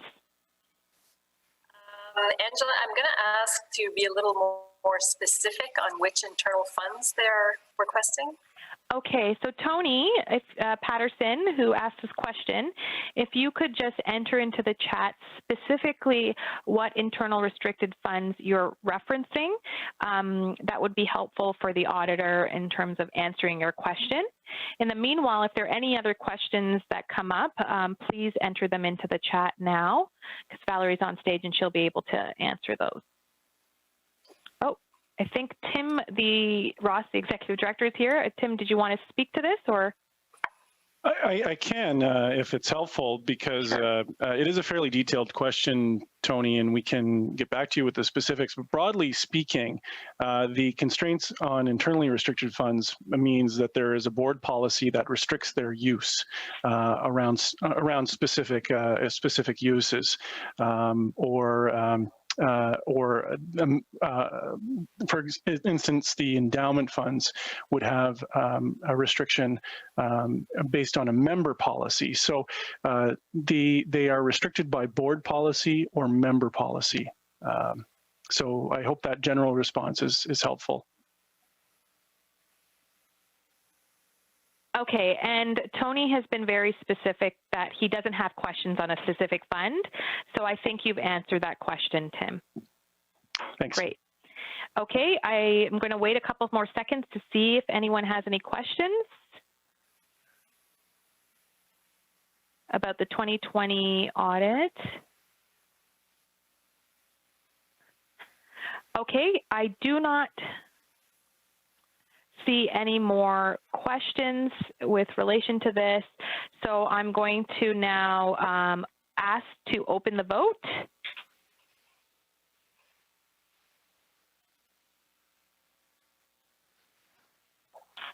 Okay, so delegates, the vote is now open. If you would like to vote on the approval of the financial resolution 2020 audited financial statements, please go ahead and do so now.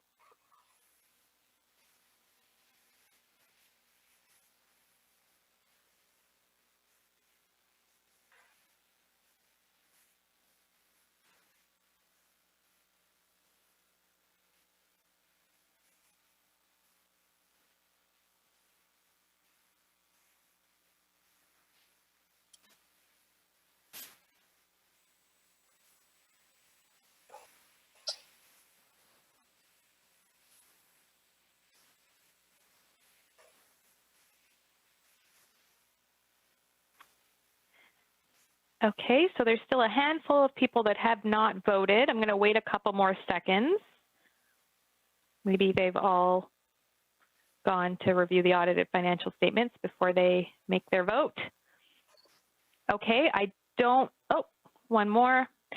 I'm going to now close the vote. Great, and can you please post the results? Thank you very much. So we have 136 delegates who voted on this. 95.59% of them are in support of approving the 2020 audited financial statements. Thank you. There's no one opposed, and 4.41% of them are abstaining. Thank you. I'd like to move on to the next motion, which is to reappoint our auditors, Marcel Lavallee, for the current year. So the resolution reads as follows. We resolve that the firm, Marcel Lavallee, be appointed external auditors of the Cooperative Housing Federation of Canada to hold office until the close of the next annual meeting. So if you are prepared to make a motion and second this motion, please enter it into the meeting chat now. Thank you. I have Candice Salverda from Village Green Co-op who's making the motion, and then I have Nancy Day from Joe McIsaac Housing Co-op who's seconding this motion. Thank you to both of you. Now that we have a motion on the floor, we will now watch a video of CHF Canada's Treasurer, Lisa Berting, speaking to this resolution. The land on which I am speaking is the unceded territory of the Musqueam, Coquitlam, Kikite, and Tsleil-Waututh First Nations. Marcel Lavallee was first appointed in the mid-1980s. As required by CHF Canada's policies, the Finance and Audit Committee tenders our audit services every 7th year. This was done in early 2020, at which time the firm was reappointed on the recommendation of the Finance and Audit Committee. The Board and Finance and Audit Committee have always found their services to be satisfactory and believe there is continuing value to our members in maintaining this continuity of service. Thank you very much, Lisa. So if any of our members here have any questions about the appointment of the auditors for the next fiscal year, please enter them into the meeting chat and we'll endeavor to answer them.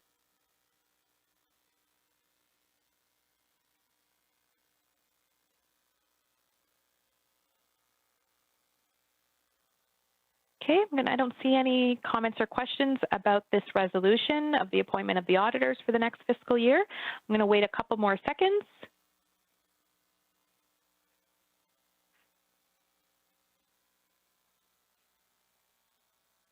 Okay, I do not see any comments or questions about this resolution.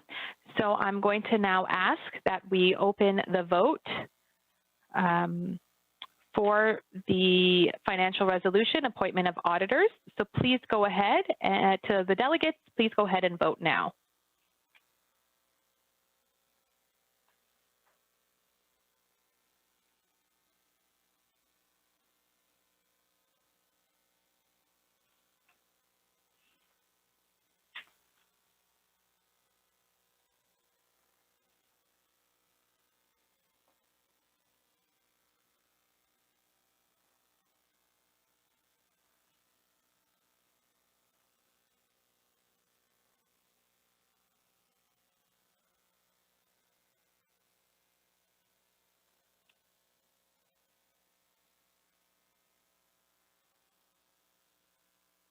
The majority of the delegates have voted. I'm just going to hold on for a couple more seconds. There seems to be 10 to 15 delegates who still haven't cast their votes, so I'll wait and see.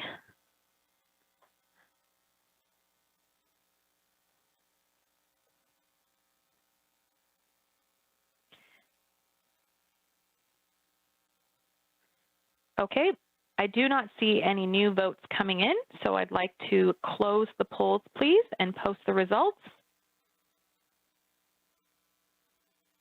Okay, so we had 136 of our delegates vote on this resolution, and 97% of them are in support of appointment of Marcel Lavallee for the auditors for the next fiscal year, and there are 4% of the delegates who voted on this resolution who are abstaining. So thank you. We have two more financial resolutions to go.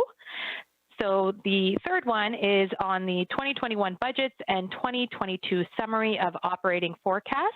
The resolution reads as follows. We resolve that the 2021 budgets for operations and the National Endowment Fund as finalized by the Board of Directors and the 2022 summary financial forecast be received. So this motion is to receive the final 2021 budgets and the summary forecast for operations. I'd like to call on a mover and seconder for this motion. So if you could enter your names into the chat, which I see you've already done. Thank you. So Candice Salvarda from Village Green Co-op is making the motion to approve this resolution, and Frank Wheeler of Village Canadian Co-op is seconding the motion. Thank you to you both. Again, I'll be calling on CHF Canada Treasurer Lisa Berting to speak to this resolution. An overview of the 2020 budget and information about the budget forecast for 2022 is combined in a single narrative report, which was made available on the AGM website and is in your information book as well. The members receive an initial forecast for the following year at each annual meeting, at the same time as they are asked to approve the new dues rate for that year.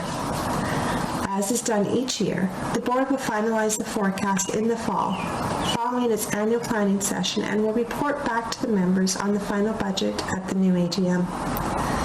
It should be noted that the 2021 budget was prepared mid-COVID in November 2020. We are making adjustments as required to accommodate necessary changes in plans. However, be assured that the board and management are continuing to monitor the plan and budget to ensure we continue to represent and best serve our members. Thank you again, Lisa. So now I'm going to open the meeting chat again to see if anyone has any questions or comments.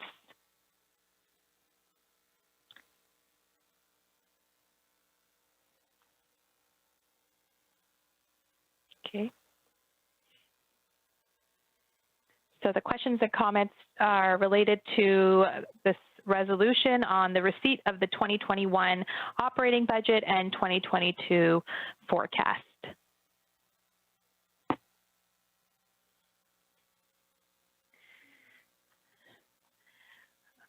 Okay. I do not see any comments or questions with relation to this resolution.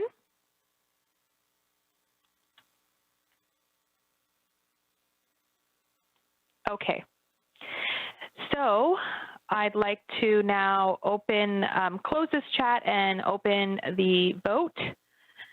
So please go ahead, delegates, to vote on this resolution to receive the 2021 budget and 2022 summary operating forecast.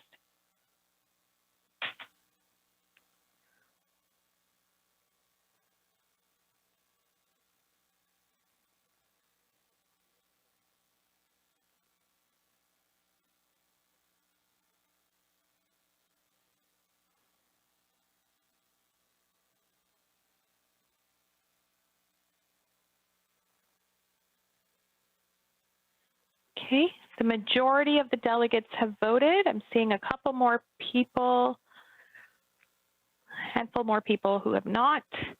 Give you a few more seconds.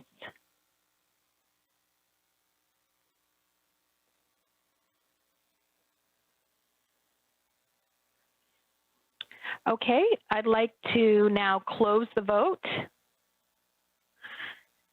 and post the results, please. Okay, 142 delegates voted on this resolution and 96.48% of them are in support. And we have 2-ish% that are abstaining and 0.7% that are opposed. So this resolution has passed. We now have one more piece of financial business, which is the approval of the 2022 schedule of dues. So this is the final motion to adopt the dues. The resolution reads that the schedule of members and associate rates for 2022 be adopted.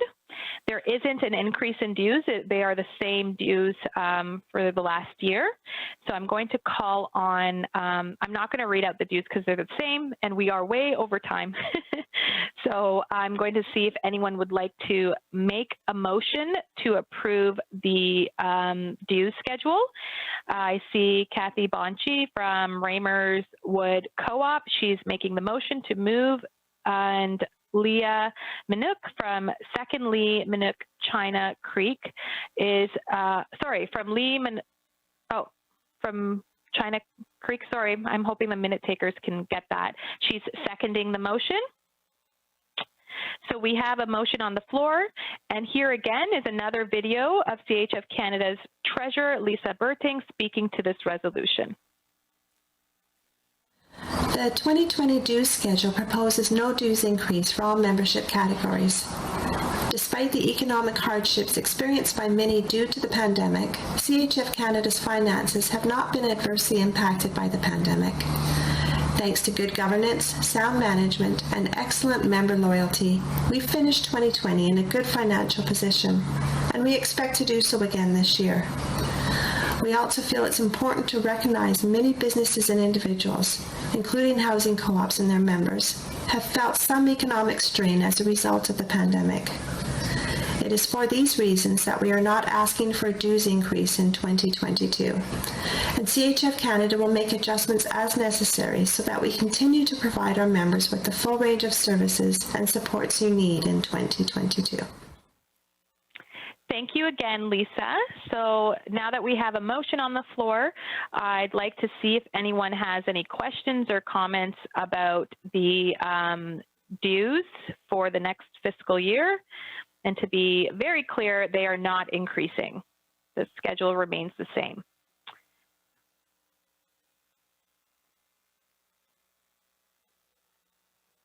Okay, I'm going to wait a couple more seconds. I know there's so many members in the chat who are asking about the time, how much longer we're going to be in this meeting. And everyone, I thank you for your patience. We do still have some very important business, so if you could just hold on a little longer, we'd greatly appreciate it. Okay, so I don't see any comments or questions about the dues, so I'm going to ask that we open the vote.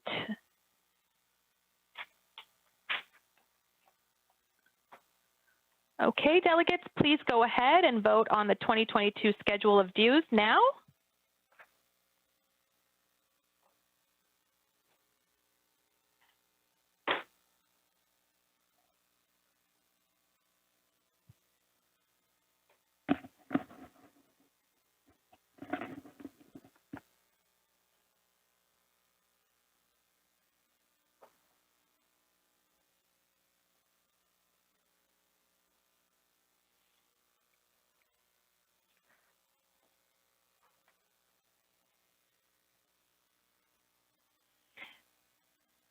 I still see some votes coming in. I'm going to give it a couple more seconds. See, that should have been on the bingo card. I'm going to give it a couple more seconds. Everyone would have won by now.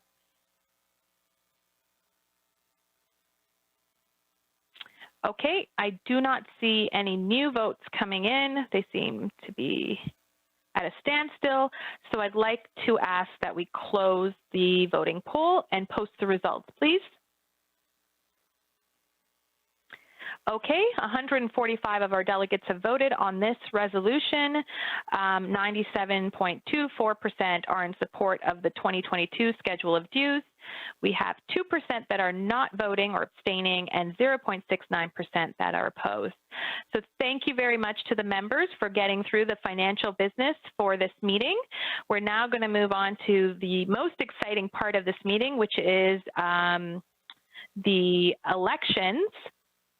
So I'm going to now introduce a video from the Chair of Nominations Committee, Tom Clement, who's going to give an elections report. As the Chair of CHF's Nominating Committee, I'm happy to present this year's election report.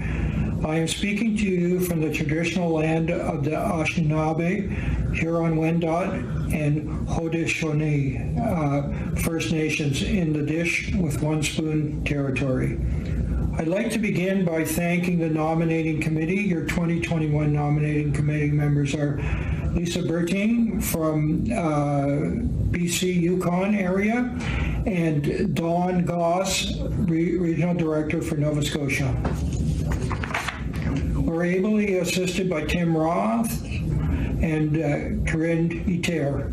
The Nominating Committee looks for qualified candidates and tries to ensure that all voices within CHF Canada are reflected on the Board of Directors.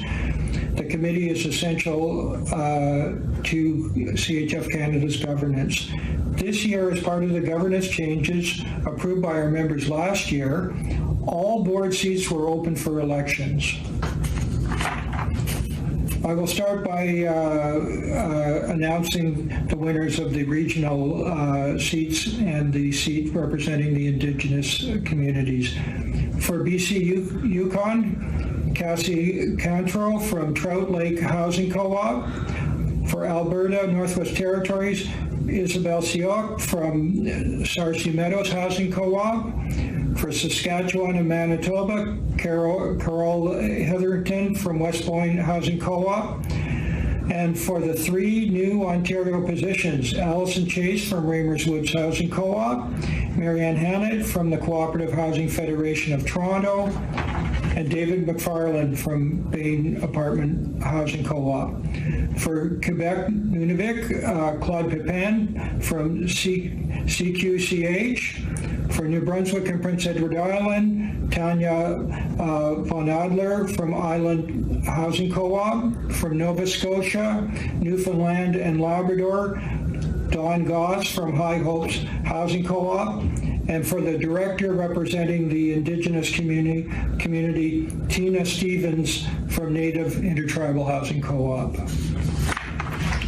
So what are we doing today? We are conducting 2 elections. The first, to elect at-large directors to the board of CHF Canada.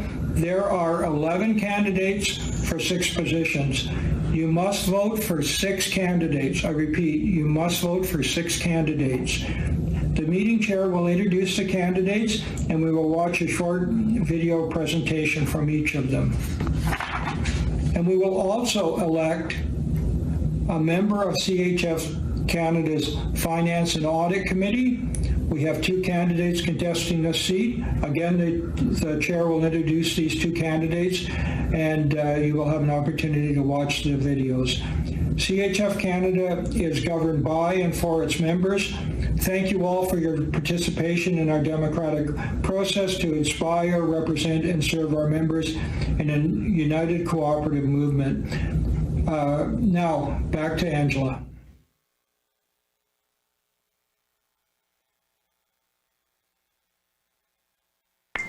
Hi, my name is David Boyd from Newfoundland and Labrador. I'm seeking support for re-election to the CHF Canada Board. I wish to complete the last 2 years of my second term on the board. Sorry about that, everybody. We're just giving you a sneak peek into what our candidates have to say, because none of us can go to theaters right now, so that's as close as we're going to get. So I'm going to move on to the names of the candidates for the 2 elections that are happening today, as Tom has introduced. They're supposed to be showing on screen. We have, so for the Board of Directors at large, as Tom had said, there are 6 positions available, and here are your candidates: David Boyd, Sarah Burnett Murray, Ann Davidson, Twyla Gingras, Sarah Jensen, Vincent Lacroix,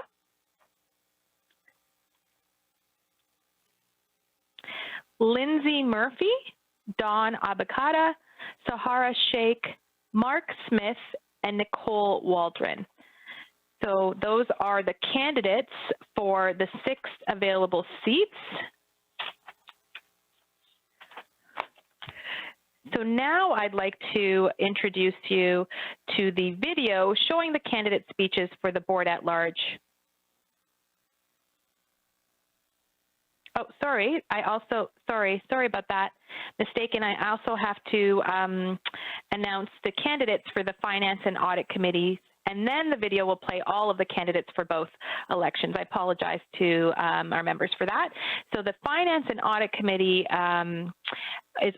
needs one member, and there are two people running. It's Marcelo Avalar Cohen and David Corson. So there's 11 people running for the 6 positions available for the at-large seats on the board, and there are 2 people running for the 1 seat available for the Finance and Audit Committee. Now that we've introduced all of the candidates, there's now going to be a video of their speeches.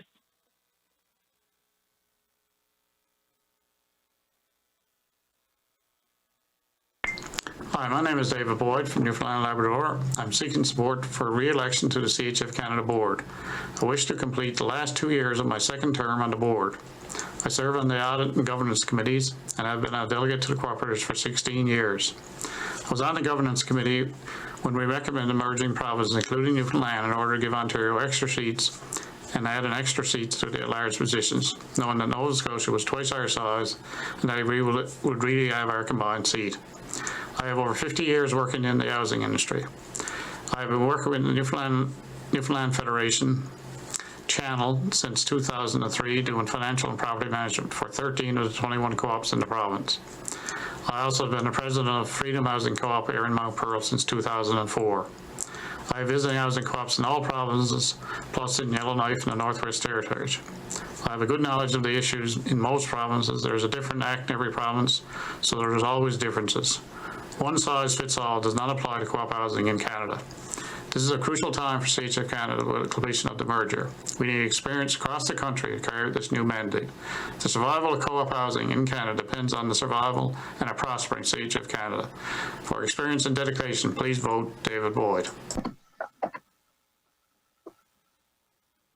Hi there, my name is Sarah Burnett Murray, and I am seeking support for one of the Director-at-Large positions on CHF Canada's board.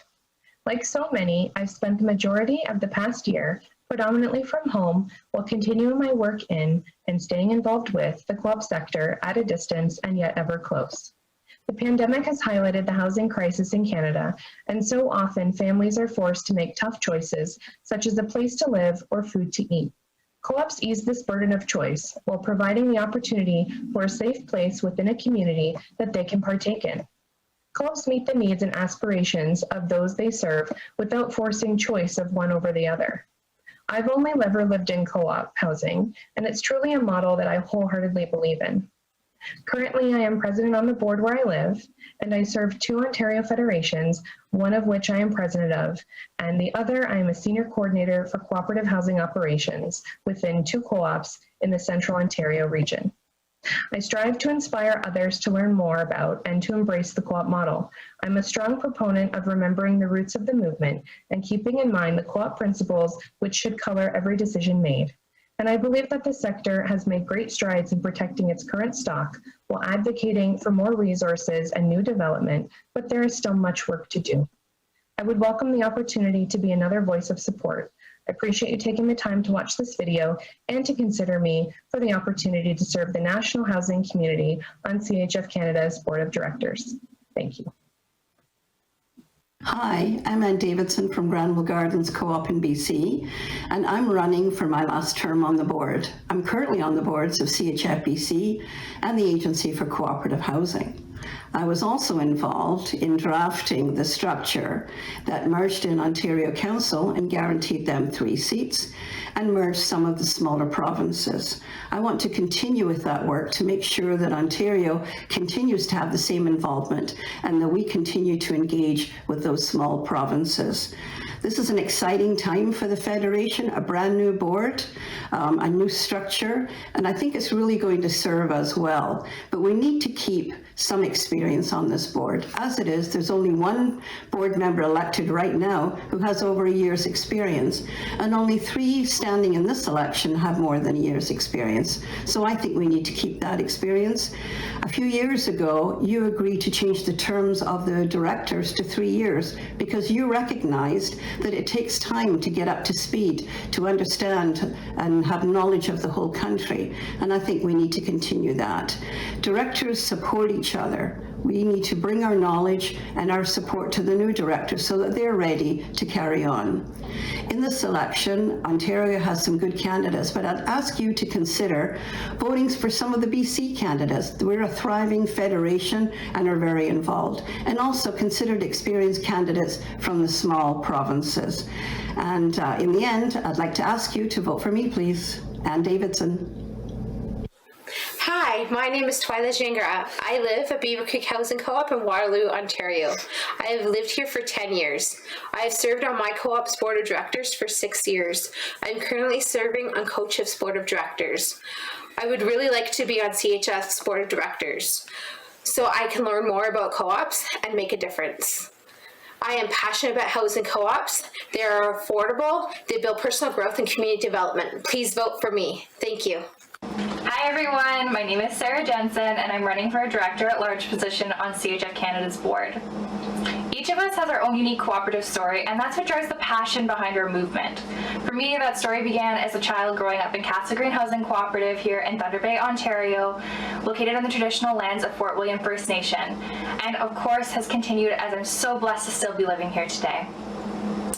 My story has continued as well through my work as a cooperative educator and advocate with organizations like Canada's Emerging Cooperators, the Ontario Cooperative Association's Cooperative Young Leaders Program, the International Cooperative Alliance, and of course through my past year on the Ontario Council with CHF Canada, which I'm so blessed to have been elected to. I work every day to make the cooperative difference in everything that I do. Cooperative community and our shared stories is what unites us, and now more than ever we need strong, diverse communities offered by affordable cooperative housing for all. I know that you share this vision, so join me in expanding and strengthening our network of cooperative communities across Canada. Join me in advocating for our movement's continued growth and prosperity and inspiring the next generation of cooperators while celebrating those of us who are already in the movement. And please allow me to serve you as Director at Large for CHF Canada's board. Thank you. Welcome, delegates. Bonjour, chers délégués. Annie. Welcome, delegates. Lacroix. I am I'm a candidate for the board of directors for Ontario region for the at-large position. Let me tell you a little bit about myself. I live at Tamarack Co-op in Sudbury, and I have married to Colette, and I have 2 adult children and 5 beautiful grandchildren. I'm fully bilingual. My community involvement is I'm a founding member for the Sudbury East Community Health Center. I'm on the board of directors of Collège Boréal. I presently sit as board chair for OCOF here in Sudbury, and I'm on the board of directors at Tamarack and acting as secretary. We all know that the housing sector in Ontario has a crucial role in solving affordable housing in Ontario, and I want to be part of it. I feel very privileged to be living in a co-op housing. I would appreciate your support. Vote Vincent Lacroix. Thank you. Merci. Thank you. Hi, everyone.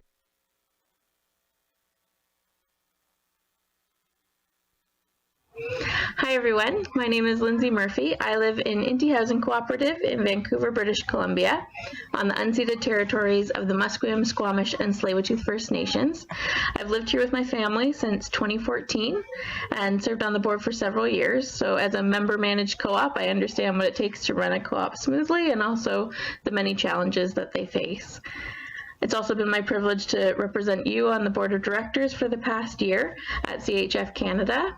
I'm running for re-election for Director at Large, and over the last year I've had the opportunity to expand my knowledge of housing policy and also advocacy through the Tenant Leadership Group from CHRA, and also through the Institute for Change Leaders program run through Ryerson. If re-elected, it would be a privilege to continue to support CHF Canada in pushing the cooperative movement forward and increasing the sustainability of the existing co-ops and creating new opportunities for co-ops to be created so that more Canadians can access the safe, stable, and resilient communities that we've all been able to thrive in over the last year. Thank you, everyone, and stay well. Hi, my name is Dawn Obokata, and I am a member of St. Nicholas Housing Cooperative in downtown Toronto, as well as a candidate for an at-large position on the National Board of CHF Canada. I'm nearing the end of my first year on that board, and what a year it's been. I feel that I've had a pretty multi-layer perspective being on the board of my own local co-op, on the board of my local federation, CHFT, as well as the national board. I'm so proud to say that the staff and elected of these organizations have been able to adapt and refocus and continue to serve our members in an excellent way. Our sector has been indeed well served. During this time, I was also elected to the Governance Committee and would really love to be part of this newly restructured board. I strongly believe that this new model will serve our members well, and I ask for your support so I can continue to be a voice for co-op members across the country. Thank you. Have a great meeting and stay safe. Hello all, my name is Sahara Sheikh from Vancouver and a member of Whitson Housing Cooperative. Today, I'm asking for your support to serve as CHF Canada's Director at Large. You may recognize me as elected to CHF Canada's Finance and Audit Committee. Also, I serve as a Board of Directors to CHF British Columbia for the past 2 consecutive terms. Young members should be the vehicle to drive our cooperative housing movement forward. I draw inspiration from the early leaders of the cooperative housing movement, many of whom, like me, were young people searching for affordable and community-driven housing.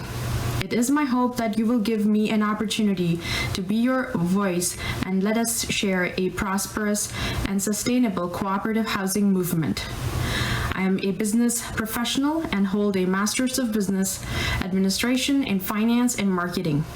I intend to bring along my volunteer professional experiences, leadership skills to provide policy planning oversight, regulatory compliance, and governance for our organization and its members. Should I be elected, I promise that our work will be no less inspiring and transformational.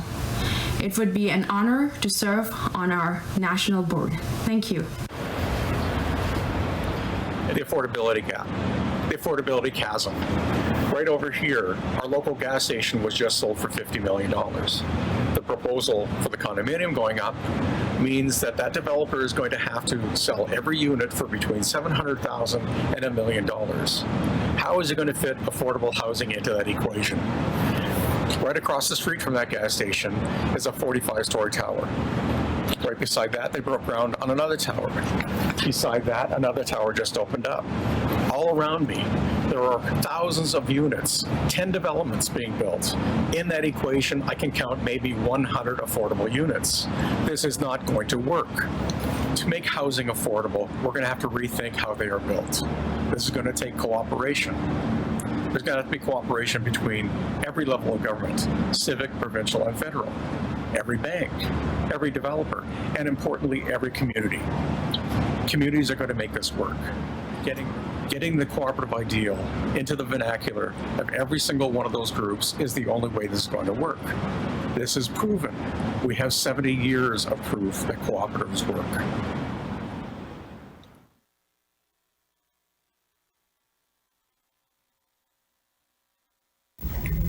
Good day, my name is Nicole Waldron, and I'm running for Member at Large for the Board of CHF Canada on our new governance structure. Today I come to you asking for your support. I come to you with over 27 years in the sector. I have been a member of the Ontario Council and of the National Board. I've served as President, Vice President, and represented our organization in many formats and forums. The experience that I have gained, I know will be valuable over this time, and the history that I bring to the organization, which we need in this time of transition. Our co-op sector is going through so much much, especially in this pandemic. And we have infrastructure that is aging. We have members that are aging in place.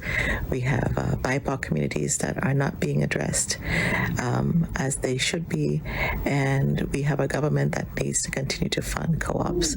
So I'm here to be your voice and to be one of your voices, along with the other board members and with the staff and with your membership. So I hope that you will think about it and consider me for being a member of this new board that we're putting together in this new governance structure as we forge ahead for growth and sustainability. Thank you and have a great AGM.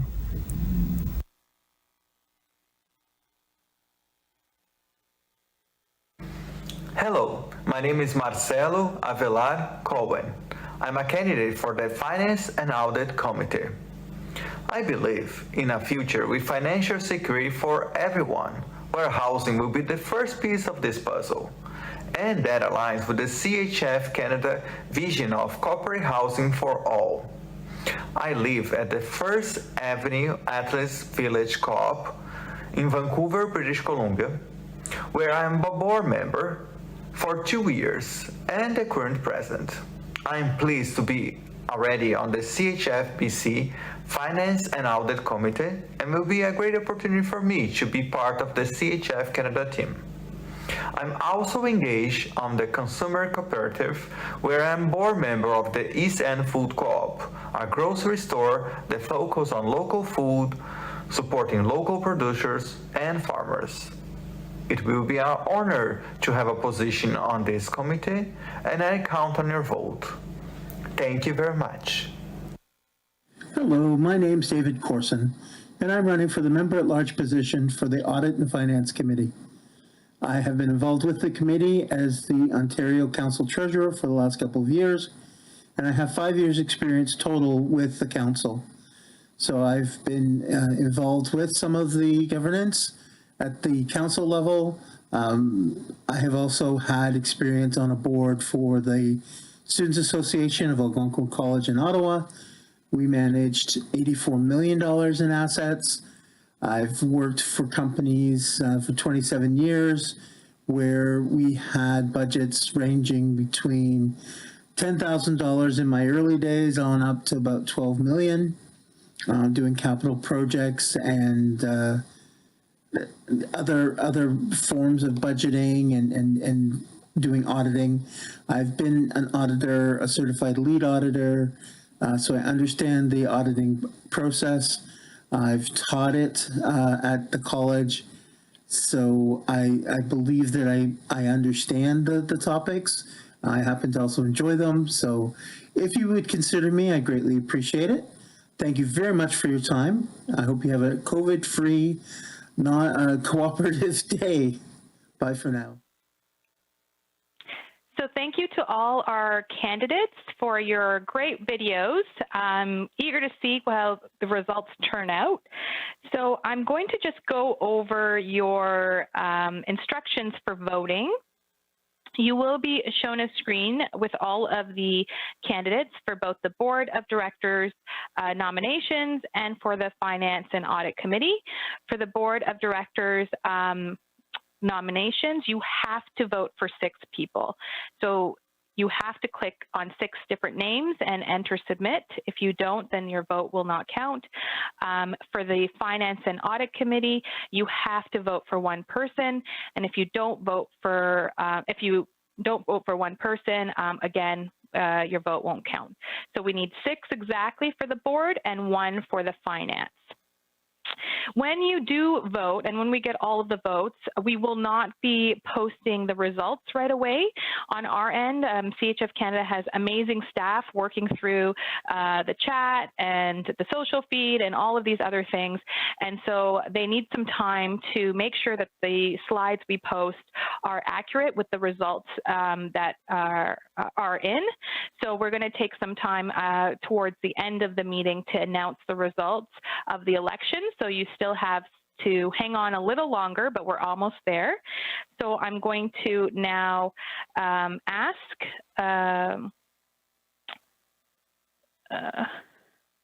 that we open the vote for the 6 at-large board positions now.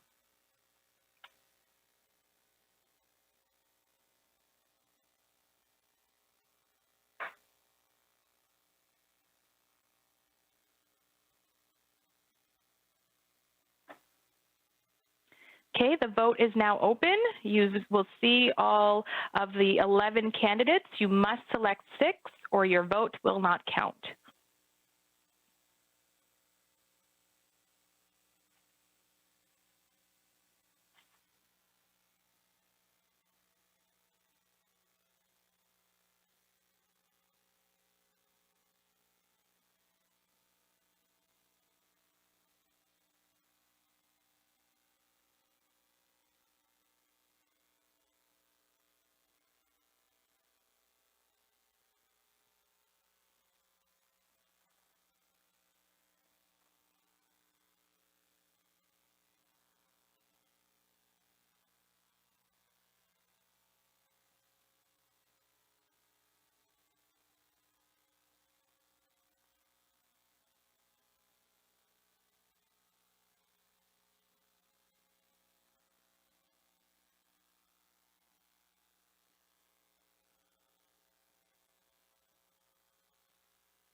Okay, the majority of the delegates have voted. I know this is a little more involved than your regular vote, so I'm going to give everyone a few more seconds to enter in or vote for their 6 candidates.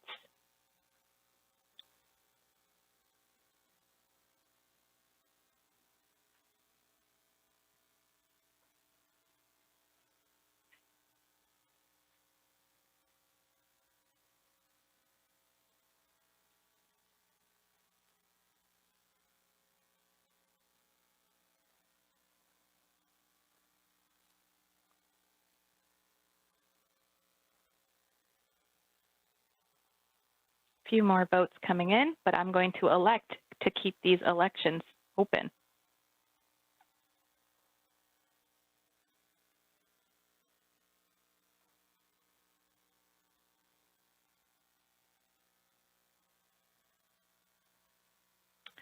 Okay, it seems to me that the majority has voted. I do not see the numbers going up in terms of votes cast. So I'm going to close the vote now. Hopefully there isn't a tie. Okay, so we will not be posting the results. As I said, we need some time on our end to make sure the slides reflect the results, and we also have to translate the slides as well. So we want to make sure everything's up to snuff, because we do not want a Steve Harvey moment of announcing the wrong winners. So we're going to move on. Since we've closed these elections, we're going to move on now to the Finance and Audit Committee election.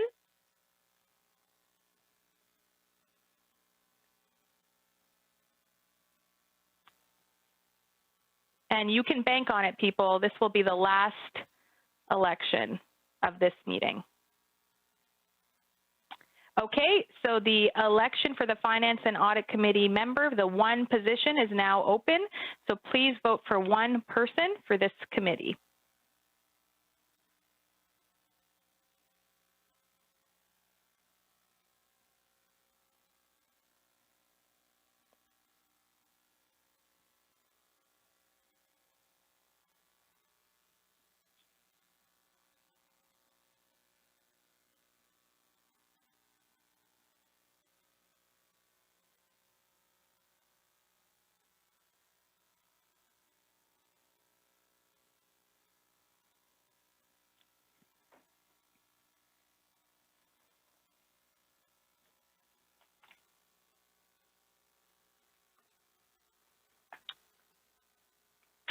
Okay, I see the majority have voted. A couple more people are voting now. There's only one person we're voting for.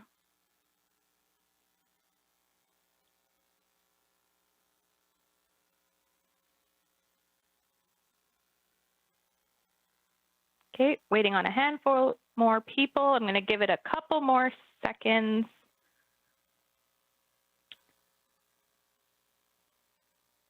Okay, I'd like to now close the polls on voting for the Finance and Audit Committee member, one position.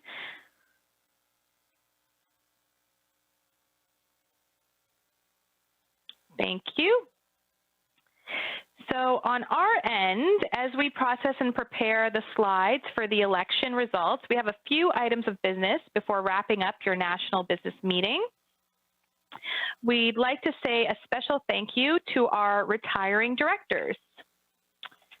Lisa Berting is a self-described numbers geek who has worked in the housing sector as well as volunteering with her own housing co-op, Provincial Federation, CHF BC, CHF Canada's Finance and Audit Committee, and 6 years at the BC Yukon as the BC Yukon Regional Director, completing her service as treasurer since 2018. Lisa brought the voices of BC Yukon co-op members to the national stage and did so in her quiet yet persuasive manner. Longtime champion of co-ops, Tom Clement played a role in many of the most significant housing co-op milestone events, the creation of the Agency for Co-op Housing, the merger between CHOW and CHF Canada, the development of provincial programs, providing homes for thousands of Ontarians, and many more. He served on the Risk Underwriting Fund, CHF Canada's Education Committee, and the Stabilization Fund. Tom has also spearheaded the unity of the regional federations in Ontario and is the current chair of the Executive Directors Roundtable. Elected in 2018, New Brunswick's Regional Director, Stephen Davies, spoke up for co-ops in the Atlantic region and worked to make sure CHF Canada's services addressed New Brunswick co-ops' vital concerns. Stephen has been involved with co-ops in the Atlantic region since 2001, and for the last 5 years as a leader in the property management and development. PEI representative Barb Dingwall has worked hard to strengthen and protect co-ops in her home province. Her island charm and great sense of humor have contributed to the great camaraderie between board members. Thanks, Barb, for sharing your passion for community and commitment to co-op housing. James Gillard has served as a Saskatchewan Regional Director for 4 terms, beginning in 2005. He brought a down-to-earth prairie sensibility to board meetings and a strong voice for the issues faced by housing co-ops in Saskatchewan. He has also worked to unite co-ops in his province's housing association. Michelle Maldonado was first elected as an at-large member in 2011. Michelle has also served on CHFT board. As an emerging leader, she brought fresh energy and a renewed vigor to board discussions and encouraged CHF Canada to develop tools to foster young leaders in housing co-ops and cooperative housing federations. Tanya O'Keefe was appointed to the board in February 2021 to fill the vacant Saskatchewan Regional Director seat. Tanya is a small business owner and a very active member of her co-op, Rainbow Housing Co-op in Saskatoon. Tanya petitioned the government of Saskatchewan for rental assistance to be extended to co-ops that had reached the end of their operating agreement. Scott Stager-Pedakowski has been a strong voice for co-op housing as a manager of Bread and Roses Co-op in Kitchener within the local staff associations, from the floor at CHF Canada's annual meetings and in the community. First elected at large in 2017, Scott brought a calm, analytical approach to complex discussions and issues. He departs having served the past year as CHF Canada's Vice President. Sandra Turgeon's focus during her term on the board as a regional director, Quebec Nunavut, has been to build relationships, strengthen collaboration, and partnerships to build co-op housing in Quebec. Her experience of co-ops began upon her entry to the labor market, as she has since worked for FACHEQ, is now their executive director, serving housing co-ops in the regions of Quebec and Chaudière-Appalaches. Okay, we are going to now, I think we're ready now, and correct me if I'm wrong, to the team in the green room, we're ready now to display the slide with the election results. Okay, we are ready, so drum roll, please. Okay, so here's who you've elected to the 6 seats on CHF Canada's Board of Directors: David Boyd and Davidson, Sarah Jensen, Dawn Abakata, Sahara Sheikh, and Nicole Waldron. Congratulations. And now here is the result of the Finance and Audit Committee election. The committee member you've elected is David Corson. Congratulations. So,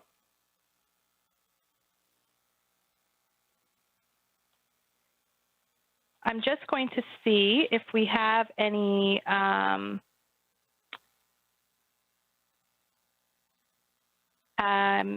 other retiring directors. Someone hasn't been reelected. I'm going to see if anyone from my team. We do have a retiring director. The retiring director is Lindsay Murphy. Lindsay Murphy came to CHF Canada after participating in the Tenant Leadership Group, a project of the Canadian Housing Renewal Association. Lindsay has worked to ensure co-ops can access funding for expansion and upgrading. An emerging leader, Lindsay's been listening and reaching out to the wider community in order to raise awareness of the co-op housing model. Thank you, Lindsay.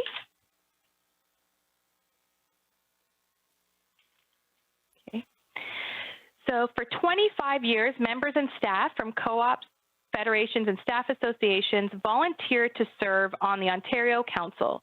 They've played an important role in strengthening Canada's co-op housing movement. The decision to change our governance structure means the end of council. So with much gratitude, we say farewell to our last Ontario Council members: Allison Chase, Tom Clement, David Corson, Marianne Hannett, Sarah Jensen, David McFarlane, and Corrine Nine. Thank you.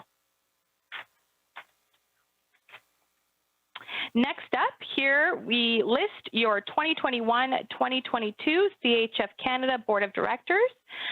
Please join me in virtually congratulating them and thanking all candidates who ran in this year's election.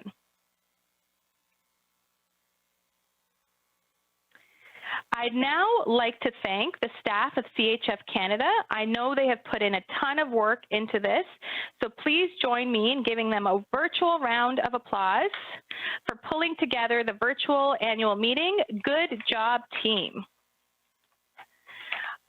I'd also like to give a quick shout out to our amazing group of local volunteers in Ottawa, led by the incredible Danielle Mungian.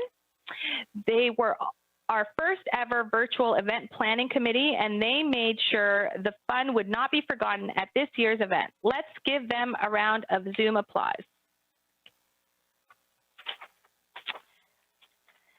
So, what's next? The notice of our next meeting.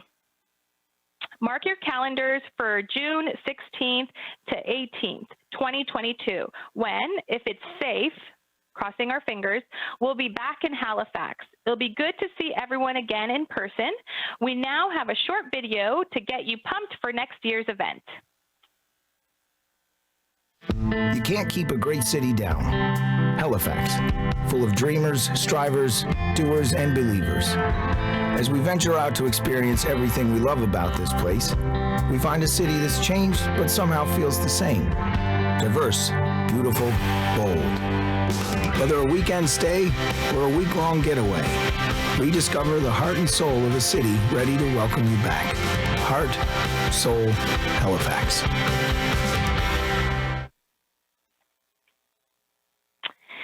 So please be sure to take a few minutes next week to complete the AGM survey, which you'll soon find in your email. CHF Canada would love to hear from what you thought of this virtual AGM. Thanks. And we'll be posting a full list of door prize winners by Friday, June 18th. To find out if you're a lucky winner, be sure to check out our website or social media.